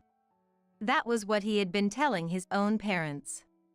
I felt sympathy for the in-laws who provided such valuable testimony. Actually, when I gave money to the in-laws, I made them sign a paper with the amount written on it. Essentially, it was a promissory note. "I want proof that I've handed it over properly to show Oliver. Otherwise, I'll get in trouble. If you sign it, I'll give you as much as you want." Knowing they could get as much money as they wanted just by signing, the in-laws easily complied. Thanks to that, I had proof of how much I had lent them. I had been thinking of collecting from the in-laws, but it seemed impossible for them to pay back. So I decided to take it from Oliver instead and thought it best to evict them from the apartment. "Thanks to this, you've helped me a lot. If you leave now, I'll consider this never happened, but if you come back, you'll have to pay everything all at once." As I showed them the promissory note and said this, the in-laws finally gave up and left. "I'm Katrina's husband. I have the right to live here. I won't leave." Oliver refused to move. "If that's how you feel, let's settle this here and now." "All right, let's have a little talk then." but if you try anything funny, I'll call them right back. I thanked the security guards and sent them back home. Why are you doing this? Did you dislike my family that much? Of course I do. They suddenly show up, treating me like slaves in a sneak attack. I made it clear to Oliver. Fine. If you dislike them that much, I'll tell my mom and dad to leave. But I can stay, right? I was astounded. He was planning to abandon his in-laws just so he could stay. What a despicable man. No, you need to leave too. Why? We're married, aren't we? I presented Oliver with a folder. What is this? Oliver turned pale as he looked inside the folder. A pretty woman, isn't she? I heard you've been living together for half the week lately. It was evidence of Oliver's affair. There were tons of photos of the two looking cozy, arm in arm, walking together, entering a hotel. Oliver had started dating her right after marrying me. I heard you had plans to live with her in that apartment once we were separated.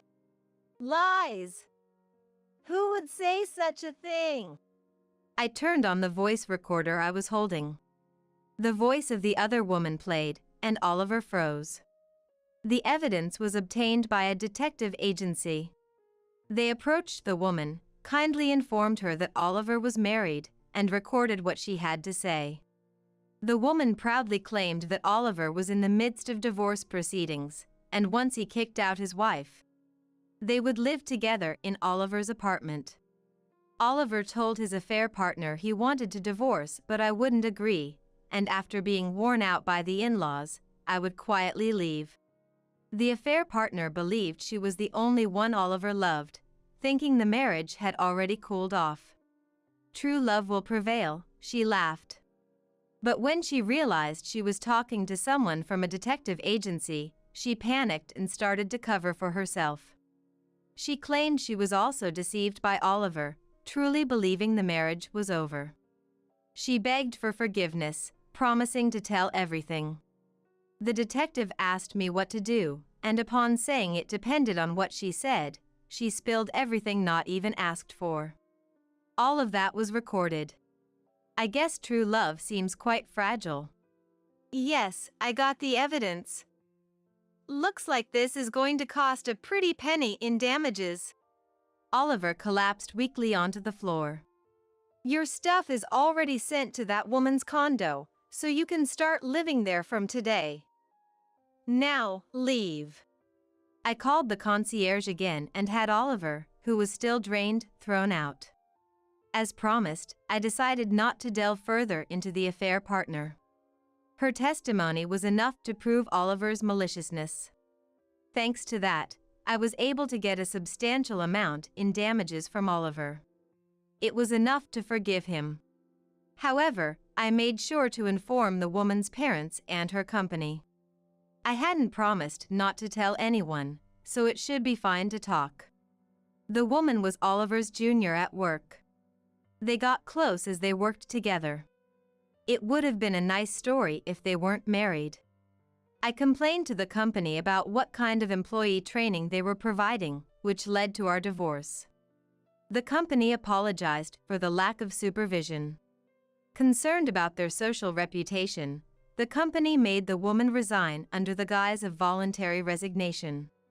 Oliver was demoted and transferred from the head office to a subsidiary as a punishment. During work hours, the two of them would concoct lies about sales meetings and sneak off to hotels, or take trips together and claim them as business expenses. Given the harm they caused the company, such actions seemed justified to them. I heard through the grapevine that the in-laws are now living together in her apartment for real. It's your fault things have ended up like this, take responsibility. That's what they say, squatting in the condominium where Oliver and the woman live. Oliver and the woman had to take out loans to pay me compensation. Now they live a difficult life, struggling every day to repay their debt. It might be about time to finally kick the in-laws out, I suppose. Oliver thought I was just some pitiful woman, burdened with grandparents who were in a care facility, but the reality was a bit different. My grandparents were indeed in a facility, but it was a luxurious place where wealthy people live gracefully. They used to run a company and had planned to pass it on to my parents, but they died young. So they retired after handing it over to someone they could trust. That was the year I graduated from college. I've loved drawing since I was a child and have won numerous awards for it. I told my grandparents I wanted to work in art, so they never forced me to take over the company. They decided to move into that facility so I could live freely as I wished. I followed my dreams into a career related to art, and now I'm becoming known as a children's book author. My illustrated books have become a big hit, and I'm now somewhat of a celebrity. I feel like my luck has turned around dramatically since splitting up with Oliver. He must be regretting it by now. I bought that high-rise apartment with the money from selling that condo, my parents' inheritance, and my book royalties. I wanted to live with my grandparents again while they were still healthy. Of course, I'm keeping the facility as an option. It's necessary for when either of my grandparents becomes physically incapacitated and needs extensive care. But for now, they're both still healthy. Thanks to my book sales, I can finally give back to my grandparents. We can live happily together for a while longer. Though I went through some hardships because of that man, my future is looking bright. Ah, feels so refreshing. Revived. Ensley, my sister-in-law, as if it were the most natural thing in the world, came over to our place and sprawled out on the air-conditioned living room sofa, as usual. My daughter Miranda, who was doing her homework, frowned in annoyance. Let's see, haven't finished your summer project yet, have you? Ensley peered over at the summer plan. I remember those days. With summer projects, you never really know what to do, right? In that regard, Miranda, I'm kinda envious of you. What do you mean?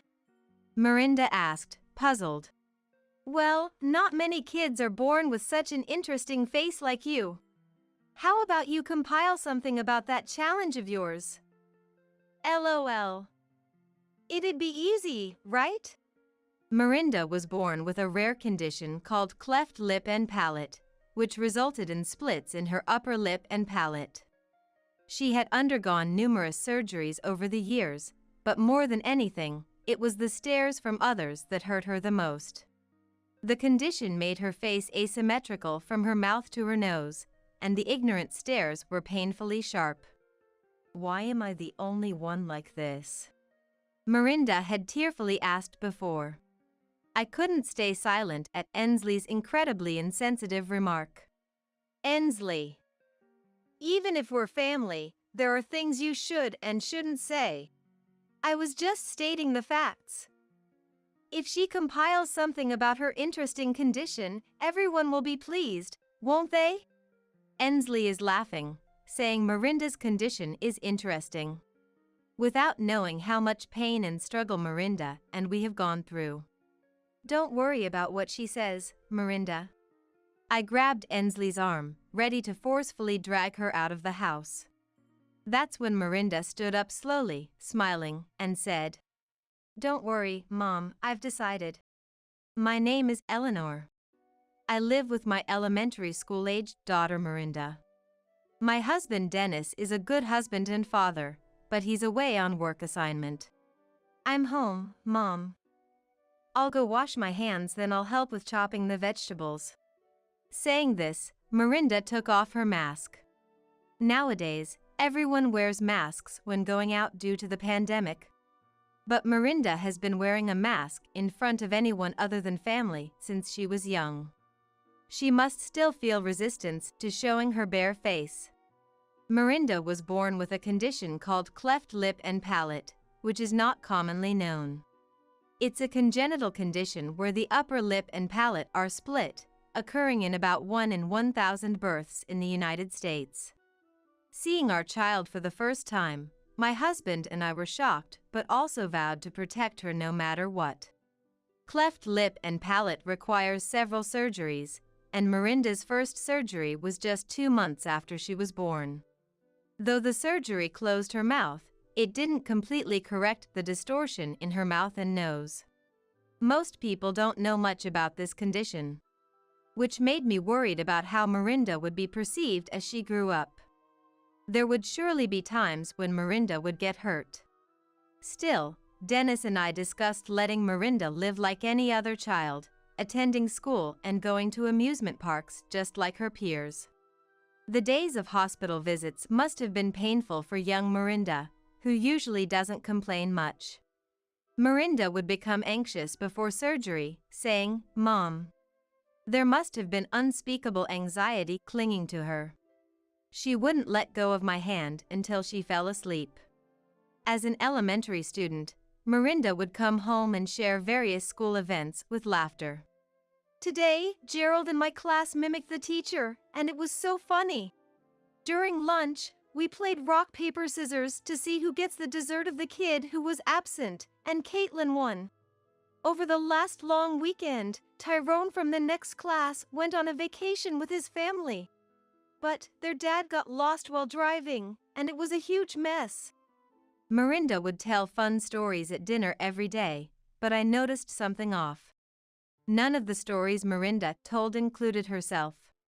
Miranda always just tells me about things others have said or done. She never mentions doing anything with a friend herself. Despite a bad feeling, I lacked the courage to directly ask her about it. One day in 2nd grade, Miranda came home crying. "What's wrong? What happened?" Seeing Miranda cry, except before surgeries, surprised me. Miranda was silent, looking frustrated, but then she couldn't hold back anymore and started crying louder. "It's okay, you can cry all you want." I hugged my daughter tightly. After calming down, Miranda said, "You know, Mom," and shared feelings she had kept to herself. Even though Miranda wears a mask to school to hide her mouth and nose's distortions, she has to remove it during lunchtime. The first time they ate together, a boy sitting across from her pointed and laughed, saying, "Your face looks weird." That started it, and other kids gathered around, saying, "Really? That's funny," expressing their thoughts aloud. The teacher quickly scolded everyone, "Back to your seats," settling the situation. But from that day, Miranda felt ostracized, unable to join any friend's circle. She had been enduring this for over a year. "Why did you keep silent until now?" "Because, Mom and Dad, you always have it tough because of my condition, right? Surgeries cost a lot of money, and you have to go back and forth between the hospital and home for me. Miranda, for US." Knowing Miranda was considerate of us made me feel inadequate as a parent. Why am I the only one like this? Tears fell again from Miranda's eyes after she finished speaking. "I'm sorry, Miranda. Despite being blameless, she's had a hard time at school. Not just school. Miranda might continue to be seen strangely by others because of her condition. I blamed myself, feeling responsible for her suffering." "I'm sorry, Miranda. From now on, Mom promises to be by your side as much as possible to protect you. Even for busy Dad at work, I'll be with you." I hugged Miranda again tightly. When I told Dennis after he came home, "It's hard not being there when you're going through tough times. I've let you handle all the hardship alone," Dennis also blamed himself. "It can't be helped. I'll protect Miranda's heart, and you protect our livelihood. Let's protect Miranda together." Yes, we should. We vowed again to protect our daughter. From that day, I quit my job at the apparel company and became a housewife. In 3rd grade, Miranda underwent her 4th surgery. While the first 3 surgeries were minor corrections, the 4th involved transplanting bone from her pelvis to her upper jaw. It was more extensive than before, but it made the distortion from her mouth to her nose less noticeable, making her look no different from other children. However, having bone removed from her pelvis made walking difficult for Miranda, forcing her into a wheelchair for a while. Still, Miranda would look at her face in the hand mirror and ask with a bright, radiant smile never seen before, "Hey, Mom. Do I look prettier now?" Seeing my daughter happy and smiling without feeling self-conscious made me happy too. "Yes, you're very pretty, Miranda." I brushed her hair and spoke to her. After a while, Miranda began serious walking rehabilitation. She almost fell during the unfamiliar rehab, but when I tried to help, "Just watch, Mom," she scolded me. Holding onto the handrail, Miranda grimaced with each step, "This is nothing. My face looks proper pretty now." Lucky, right, never showing any signs of weakness. "Does it hurt? Are you okay?" I couldn't help but worry and wanted to support her physically. "If you always support me, Mom, there's no point in rehab."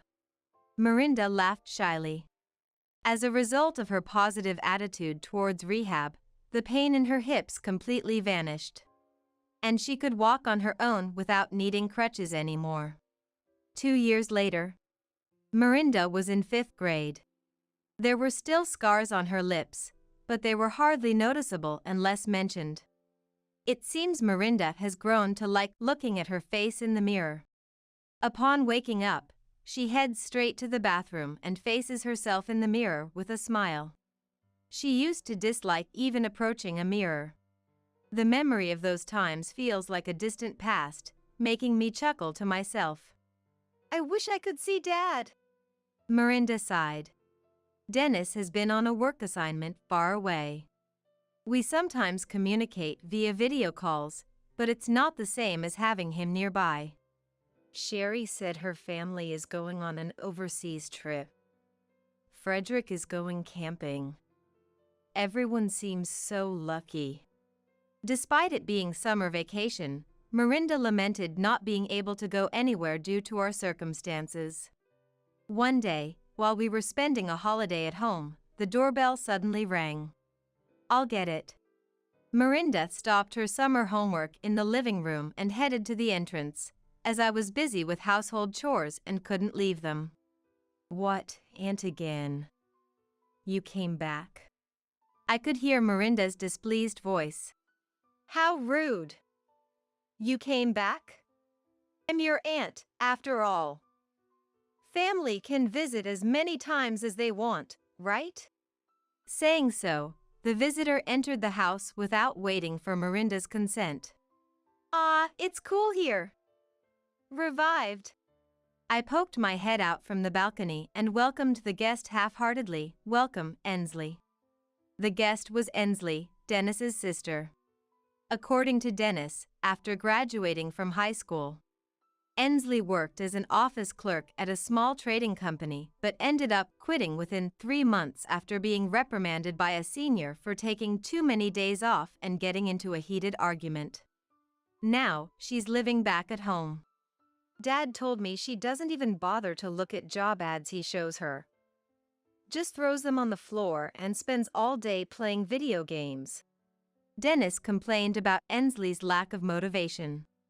Ensley just sat down on the sofa as if it were the most natural thing in the world. As Miranda tried to return to her homework, Ensley, fanning her sweaty shirt front to catch some air, exclaimed, "It's so hot.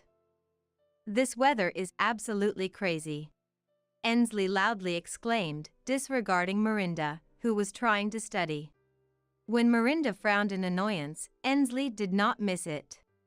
"Am I bothering you, niece?" she asked with a creepy smile, intentionally disturbing Miranda. Miranda just sighed without engaging, knowing from experience that arguing would only encourage Ensley to be more annoying. "Miranda, I'd like something cold. Auntie's thirsty," Ensley said in a cloying voice and hugged Miranda. "Please stay away, it's hot." Miranda pushed Ensley away with a calm voice as she tried to lean on her, and Ensley clicked her tongue. What's with you? No charm at all. Eleanor, don't you have something to drink?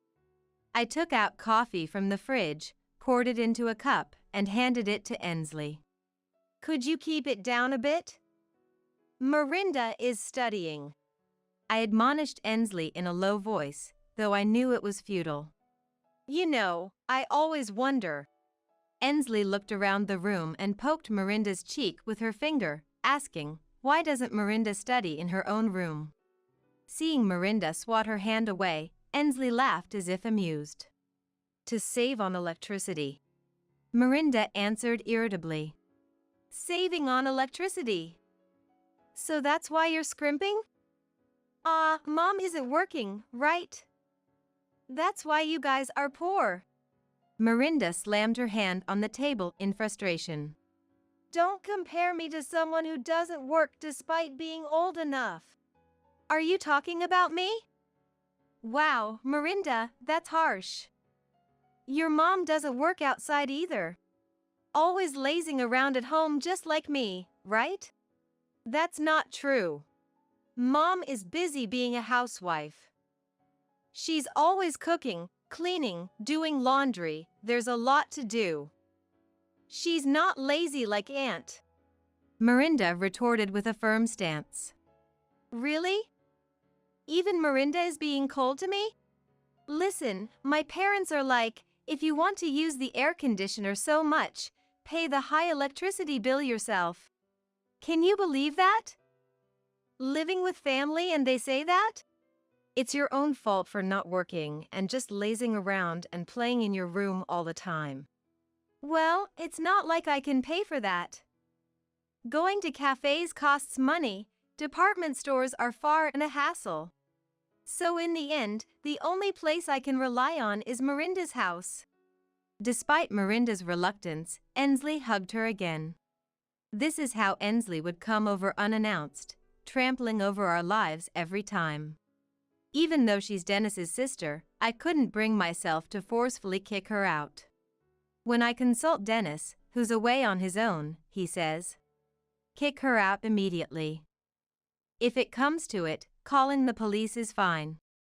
But she's still family, and I couldn't bring myself to do that. Taking advantage of my inability to stand firm, Ensley has been getting increasingly bold lately. Anyway, Eleanor, you've got it easy, right? Because you can just play around at home every day. I'm not taking it easy at all. I snapped back at Ensley, irritated. After engaging more than I should have, I calmed down and realized I shouldn't have. Predictably, Ensley got even more encouraged. It's fine to slack off, right? Just buy whatever you like from the grocery store for meals, and for cleaning, just quickly tidy up the places that catch the eye.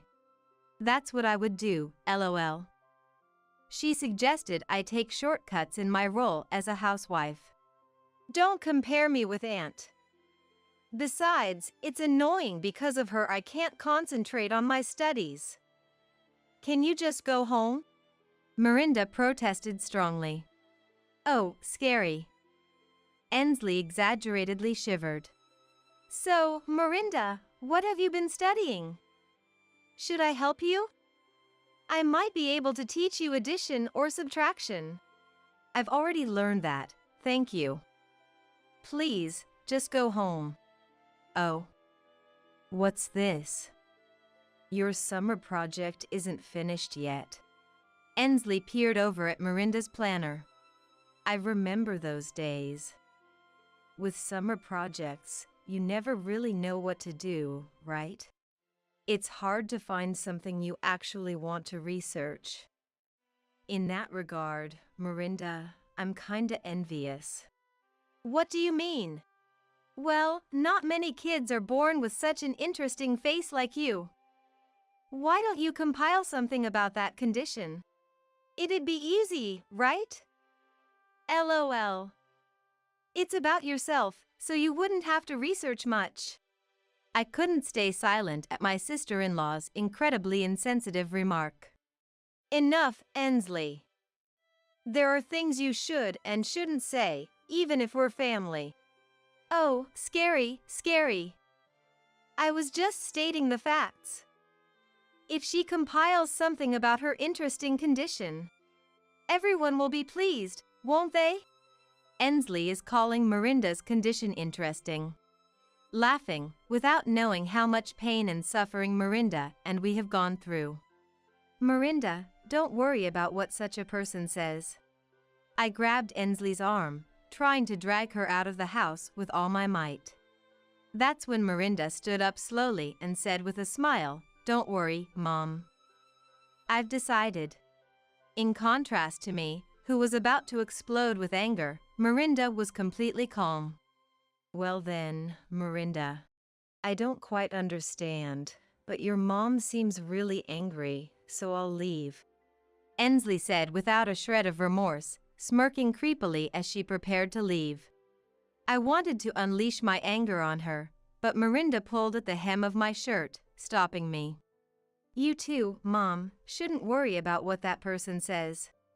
Looking at the suddenly quiet entrance after Ensley left, Miranda spoke. She must have some plan in mind. Thinking this, I managed to suppress my anger. 3 months passed. Miranda, it's okay to relax a bit.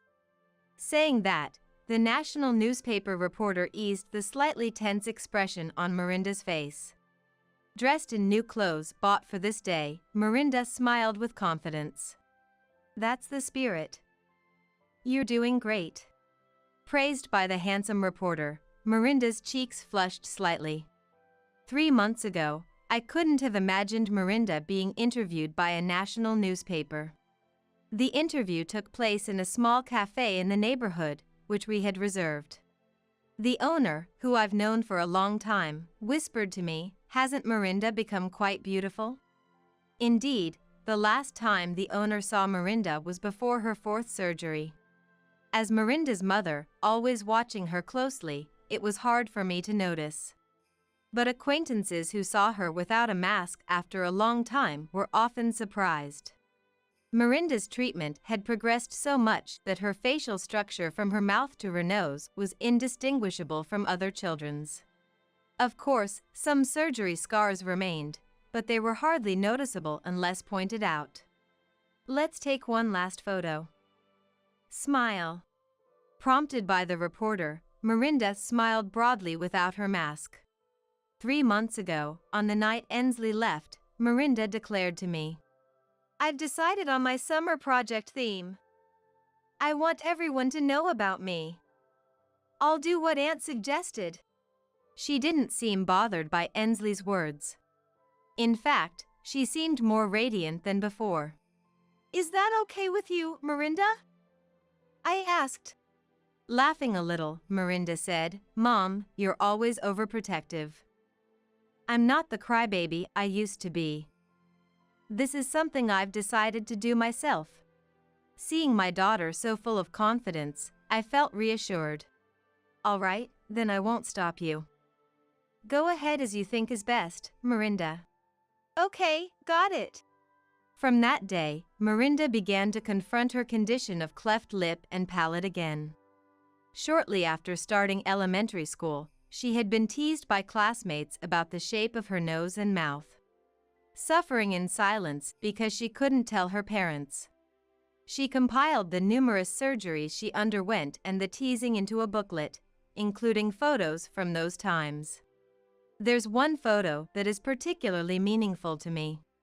It was taken the day Miranda first opened up to us about the mean things said at school.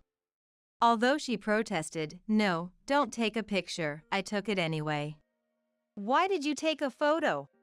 She protested tearfully, but I hugged her tightly. "Someday, we'll look back at this day and laugh, Miranda." At the time, Miranda couldn't understand and just cried out of frustration. Afterward, we discussed why people hold such prejudices. We concluded that prejudice stems from ignorance. Indeed, cleft lip and palate is a rare condition, affecting 1 in 1,000 people. But with ongoing treatment, one's appearance can become indistinguishable from others. We hoped that more people knowing about the condition and its treatment would reduce the instances of patients being viewed strangely. That became our family's unified wish. In advancing her summer project, Mirinda set up a special website and conducted a survey for children suffering from the same condition and their parents. This revealed that other families, like ours, were troubled and pained by prejudice. Good luck, Mirinda. You're very brave. If there's anything we can do, just let us know. I realized Mirinda had many supportive comrades suffering from the same condition. Mom, thank you for giving birth to me. Thank you for raising me. Because you supported me, I was able to get this far. Mirinda whispered, looking at the photo. The hard worker is you, I replied. Mirinda had undergone numerous surgeries since she was very young. Especially the fourth surgery, which involved transplanting bone from her pelvis to her upper jaw, was the most challenging, leaving her unable to walk on her own for a while, but she never complained. She is truly a strong child. Of course, I feel like hiding my face with a mask. But I've come to think that this unique aspect of mine could be considered cool. Mirinda said confidently. A month after summer vacation ended, Mirinda came home from school and said, "Look. My summer project was highly praised at school, and I was awarded this certificate." She showed me the certificate, breathless and sweaty from her excitement. My friend said I was cool. Mirinda happily shared her school experiences. A month after that, a newspaper company contacted us for an interview. I read the interview article. Mirinda, you're amazing. Mirinda's article was published in a national newspaper, catching the eye of Dennis, who was on a work assignment. He immediately video called us. If you were going to be published, you could have told me. I was just reading the newspaper when suddenly I see Mirinda's face all over it. And I spit out the coffee I was drinking from surprise. It wouldn't have been fun if I told you beforehand. I wanted to see your reaction without saying anything first. So, I fell for the surprise, huh? Dennis laughed heartily over the video call. Mirinda peeked out and said, "Are you happy to see your daughter's face after so long, Dad?" "Well, yes. But, you really gathered courage to compile something about your condition, didn't you?" Then, Mirinda's smile faded, and she answered seriously. I presented it because I wanted to reduce the number of people who, like Aunt, say hurtful things out of ignorance about diseases and disabilities. Ensley? Did she say something to you? We revealed the hurtful things Ensley had said to Mirinda during her summer visit. That girl. Dennis sighed. I'll give her a piece of my mind. The next day, we received a call from Mael. I read Mirinda's article. It's amazing, Mirinda. But I heard Ensley said terrible things. Dennis called me yesterday, and I was shocked. Luke is furious. He's been saying he won't forgive Ensley since yesterday. I'm worried his blood pressure might go up. But Ensley really is trouble, Mael said, promising to make Ensley apologize soon. A few days later, Ensley came to visit as promised. Are you there? If you are, come out already. She banged on the door so hard I worried it might break, not seeming like she came to apologize but rather irritated. When I went to answer, there stood Ensley, looking devilish. What are you doing on your own? She protested, not apologizing but complaining instead. I had no idea why Ensley was so angry. When I remained silent, thanks to your daughter stirring things up, I got yelled at by my parents and bro. Now I feel uncomfortable at home. How are you going to take responsibility? She demanded. Apparently, Ensley had been severely scolded by my in-laws and Dennis because of Mirinda's project. But I thought it was all Ensley's fault. Unable to hold back my anger at Ensley's lack of remorse, I exploded. Enough, Ensley. If you're not here to apologize, please leave. I finally let out the anger I had been holding back, even to Ensley, who kept repeating her arrogant attitude. For the first time, I openly protested, leaving Ensley momentarily taken aback. Whether you're my husband's sister or whoever, anyone who hurts my precious daughter is not family. Don't come to our house again. You're nothing but trouble. What? Getting angry all of a sudden? Silly. Even though I came to apologize, you're kicking me out. Fine then. I'll tell the family you're a stubborn DIL. Just remember that. Miranda interjected while listening beside me. Aunt. I'm recording our conversation, so lying is useless. It'll be found out soon anyway, she said, admonishing Ensley like a child who won't listen. Oh well. I guess I'll forgive you just for today then. With those final words, Ensley left with a pale face. Ah, that feels so much better. Now in 5th grade, Miranda seems more mature than ever to me. She never used to complain, not because she didn't want to but because she didn't want to worry us.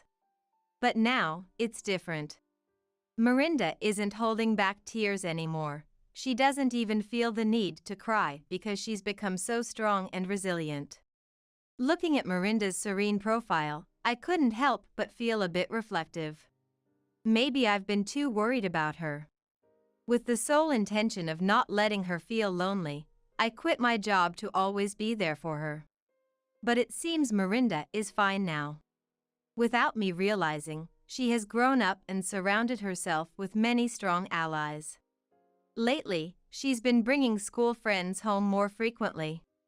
What? Is there something on my face? Miranda noticed my gaze and looked at me questioningly. Yes, lots of happiness. What? That makes no sense. Laughing at my response, Miranda seemed amused. Feeling her growth, I decided to rejoin the workforce at an apparel company I had been invited to rejoin. Eleanor, I read the newspaper. Miranda did great, didn't she? Every time my coworkers mentioned it, I calmly responded, she probably doesn't think she did anything extraordinary. She just presented her life as it is. One evening, Miranda shared her future dreams with me. I want to become a doctor. To help children and families suffering from diseases and disabilities like mine. Facing myself through my summer project made me think that. And I've been thinking lately, there are people who can't run fast, those who struggle with studies. Tall people, short people. My condition is just another trait among those. Hearing her aspirations, I felt hopeful for her future. Oh, and by the way, a boy in my class told me he likes me. Miranda casually mentioned her dream and then shared this news. Reporting this to Dennis via video call, he panicked. What? Isn't it too early for her to be in a relationship? Hey, are you okay with this? Calm down, my dear husband. I calmed down the frantically panicking Dennis. The fact that a boy confessed to Miranda probably means that the kids around her have stopped caring about her condition. As for Ensley, I heard she was kicked out by Dennis and the in-laws. Ensley, who had been lazing around at home every day without working part-time, finally decided to become independent after losing financial support. In reality, she had no choice but to do so. Now, she struggles with living alone in a small, old apartment, earning a little from part-time work. The wish Miranda had for her summer project, to reduce ignorant and hurtful comments about diseases and disabilities, is also my wish. Of course, 1 or 2 actions alone won't change the world. But that's exactly why we, who know the struggles and pain, must continue to spread the truth to the world. I vowed in my heart to continue watching over Miranda, ensuring her growth isn't hindered. Dennis has decided to return from his assignment. Dennis convinced his boss to allow him to work predominantly remotely. I won't let you two feel lonely again.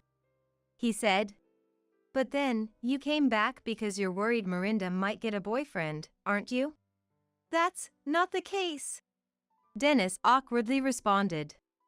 Anyway, we're back to living happily and closely as a family of 3. A family that's always full of laughter, our pride and joy.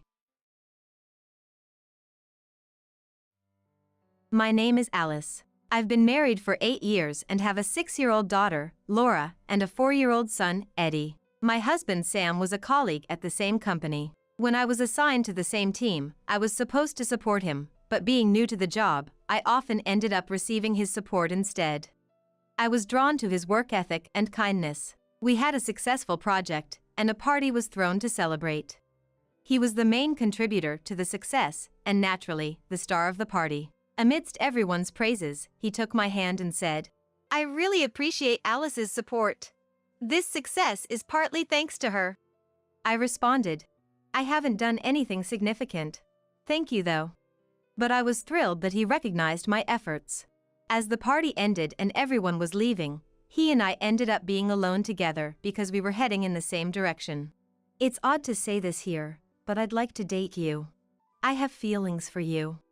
Surprised and overjoyed by his sudden confession, I was filled with happiness. It was because I had also fallen for him. 6 months into our relationship, he proposed to me. The proposal came unexpectedly on our way back from watching a movie and having dinner together. I was so overwhelmed with happiness that tears came to my eyes. Why not in the restaurant we just left, but on this street? But then I remembered that he asked me out on the street too, and I couldn't help but laugh through my tears. He was a bit surprised by my reaction, but after hearing my explanation, he apologized saying, "Sorry for the lack of delicacy." We decided to get married and started making various preparations. Among them, greeting his parents was important. Actually, both of my parents had already passed away. My mother died of an illness when I was in junior high, and my father died in a sudden traffic accident the month I started working. Being an only child, I suddenly found myself alone. So, I felt both joy at the prospect of gaining new parents and anxiety about what these 2 people I had yet to meet would be like. According to him, his father Jack is strict but kind and is someone he respects greatly. Jack's also still working energetically as a director of a trading company. As for his mother Emily, a housewife who always supported Dad and who loved and raised me with care. Sam shared that with a bit of shyness. I was nervous when I greeted them. Jack said smiling, "I'm happy to have you in our family. If my son has chosen you, then I'm relieved." Emily also smiled saying so. We continued to discuss various things about the wedding and our future home as a group of 4. After the meal, while helping Emily with the dishes in the kitchen, just the 2 of us, she suddenly said, "I feel sorry that you have no parents, but I wonder if such a girl is really suitable to be Sam's wife." It came out of nowhere. She lost the friendliness I had felt until then and feeling belittled. I was stunned and didn't know how to respond. While washing the dishes, she continued to express her dissatisfaction towards me. Her calm tone seemed to reveal her true feelings, and I couldn't bear it anymore. She never showed any sign of belittling me or speaking ill of me in front of others. The huge gap in her attitude was terrifying to me. Nevertheless, the wedding was grand affair. Sam said, "It's a once-in-a-lifetime event for a woman," and planned it for me. Jack agreed with his idea and helped make it happen. Many people attended, including our company colleagues and Jack's business associates. That made it a lively ceremony. Sam and I had agreed to continue working until we had children. However, it seemed that Emily disapproved of it. When I was alone with her in the dressing room before the wedding, she whispered in my ear, "So, you're continuing your job. A wife should support her husband." Poor Sam. "I quit my job right away to support my husband." She said that with a tone of sarcasm. There was a staff member from the venue in the dressing room to help us prepare, so I think Emily was discreet for their sake. I felt a strong will in her to never reveal her true nature or true feelings to anyone. After the wedding, we rented a roomy house close to my in-laws' house. It was a large property for just the 2 of us. "Let's choose a house with enough room for our future children." It was the room that Sam had decided on. After a delightful honeymoon, we began our life in our new home and decided to invite my in-laws over for dinner. Upon seeing the new home, Jack said, "It's a splendid house." He highly praised it. Emily just smiled and agreed with him. Based on past experiences, I could imagine what Emily was thinking and felt creeped out. After dinner, they left thoroughly pleased. I felt somewhat exhausted and just sat in a chair, zoning out. Sam noticed and asked what was wrong, but it was difficult to explain, so I responded, "I'm just a little tired." Late that night, there was a call on my cell phone. When I looked at the screen, it was from Emily. I hesitated for a moment, and it took me a little longer to answer the phone. You took a while to answer. Were you planning not to pick up? No, that's not it, I said. However, I wonder. She coldly responded, Most of the dishes today were delivered. It's clear you're taking the easy way out. The dishes you made weren't impressive and they were bland. I'm worried about Sam's diet. She started by criticizing my cooking and then complained about everything from how the room was organized to the interior design. Just listening to her was tiring. Since there had been no chance for us to be alone today, she used the phone to express her feelings. That night, due to the exhaustion, I couldn't fall asleep and it affected my return to work the next day. Since our new home was close to my in-laws, Emily frequently visited. Sam was simply happy that his mother was coming over, but for me, even our precious days off weren't restful. I knew Emily's ways all too well, so I made sure to act smartly to avoid being alone with her as much as possible. When Sam was with us, she was a pleasant mother-in-law. But knowing her drastic changes, even that felt eerie and frightening to me. Whenever I acted to avoid being alone with her, there would inevitably follow a barrage of phone calls. Each call would last over 30 minutes, filled with complaints and snide remarks that left me exhausted. If I tried to ignore them, she'd sense it and become even angrier. I was at a loss about what to do. 2 years into our marriage, we were blessed with a child. Sam was overjoyed. When we went to inform my in-laws, Jack's happiness rivaled Sam's. Even Emily seemed genuinely happy at the prospect of holding a grandchild, but her true feelings became clear later.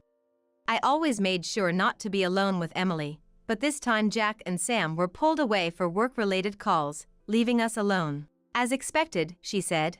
Really, it took you 2 years because you kept working after marriage. I always thought you were a useless wife, but you just barely made it this time. It seemed she was always displeased with me continuing my job.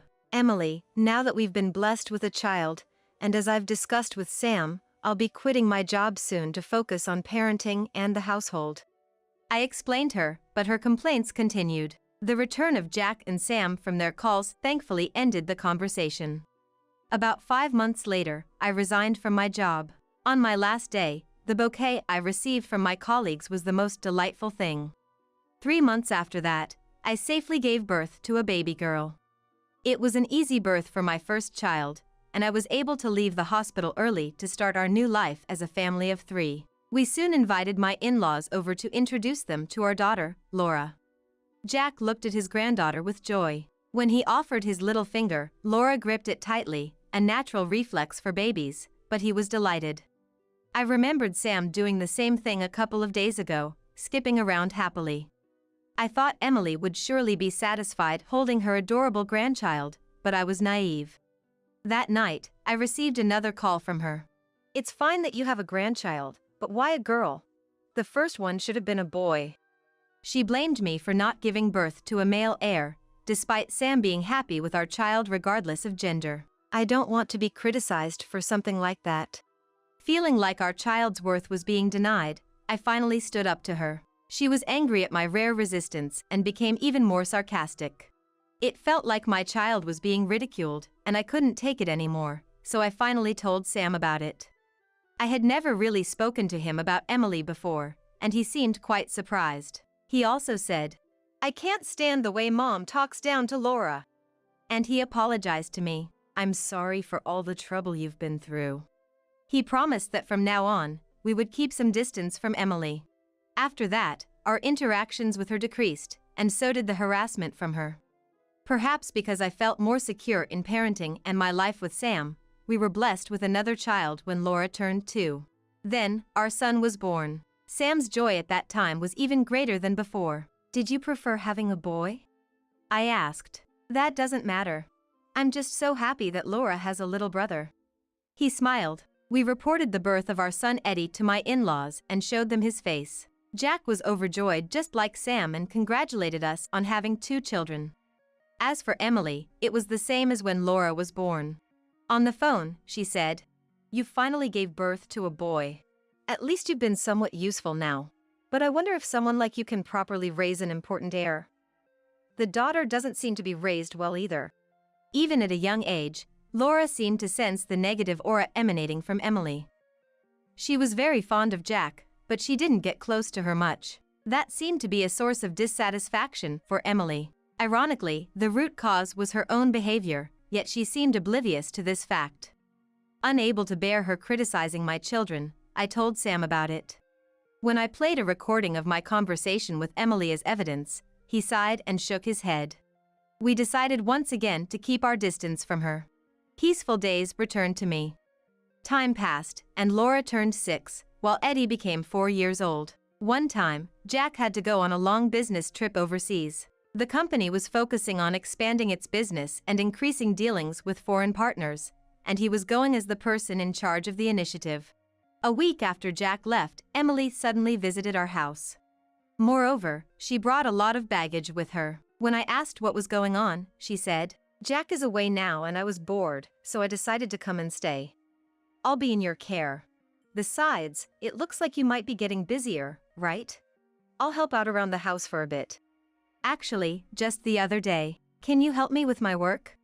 A friend had asked me. The friend owns an interior shop and suddenly one of her employees had quit, leaving her short-staffed. "Just until I can find a replacement," she said. I was considering the offer since my children were still young. I was puzzled about how Emily knew about it, but I was more shocked by her sudden decision to move in. Unable to send her away, I let Emily into the house, and she quickly started organizing her belongings.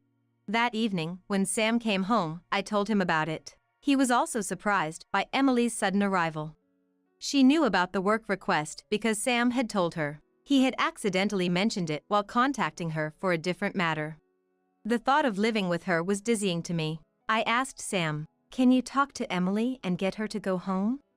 But he said, "It's only for a short while, and it'll make it easier for you to take up your friend's request." So, Emily's stay was decided. I was relieved that I could go to work and be away from her, but I was terribly worried about leaving the children in her care. I felt like the children were being held hostage by her, leaving me restless. The kids talked to me about their interactions with Emily. It seemed that she was only paying attention to Eddie. "Perhaps because he's the heir," Laura said. "It's sad." And shed tears. Her sarcasm continued, pushing me to the edge. Combined with the fatigue from the unfamiliar job, I was nearing my limit. Seeing my distress, Sam listened to me. He said, "I can't overlook this anymore," and gave me some advice. Just like before, when I recorded my call with Emily, "Start collecting evidence," he had instructed. He handed me a voice recorder and a video camera.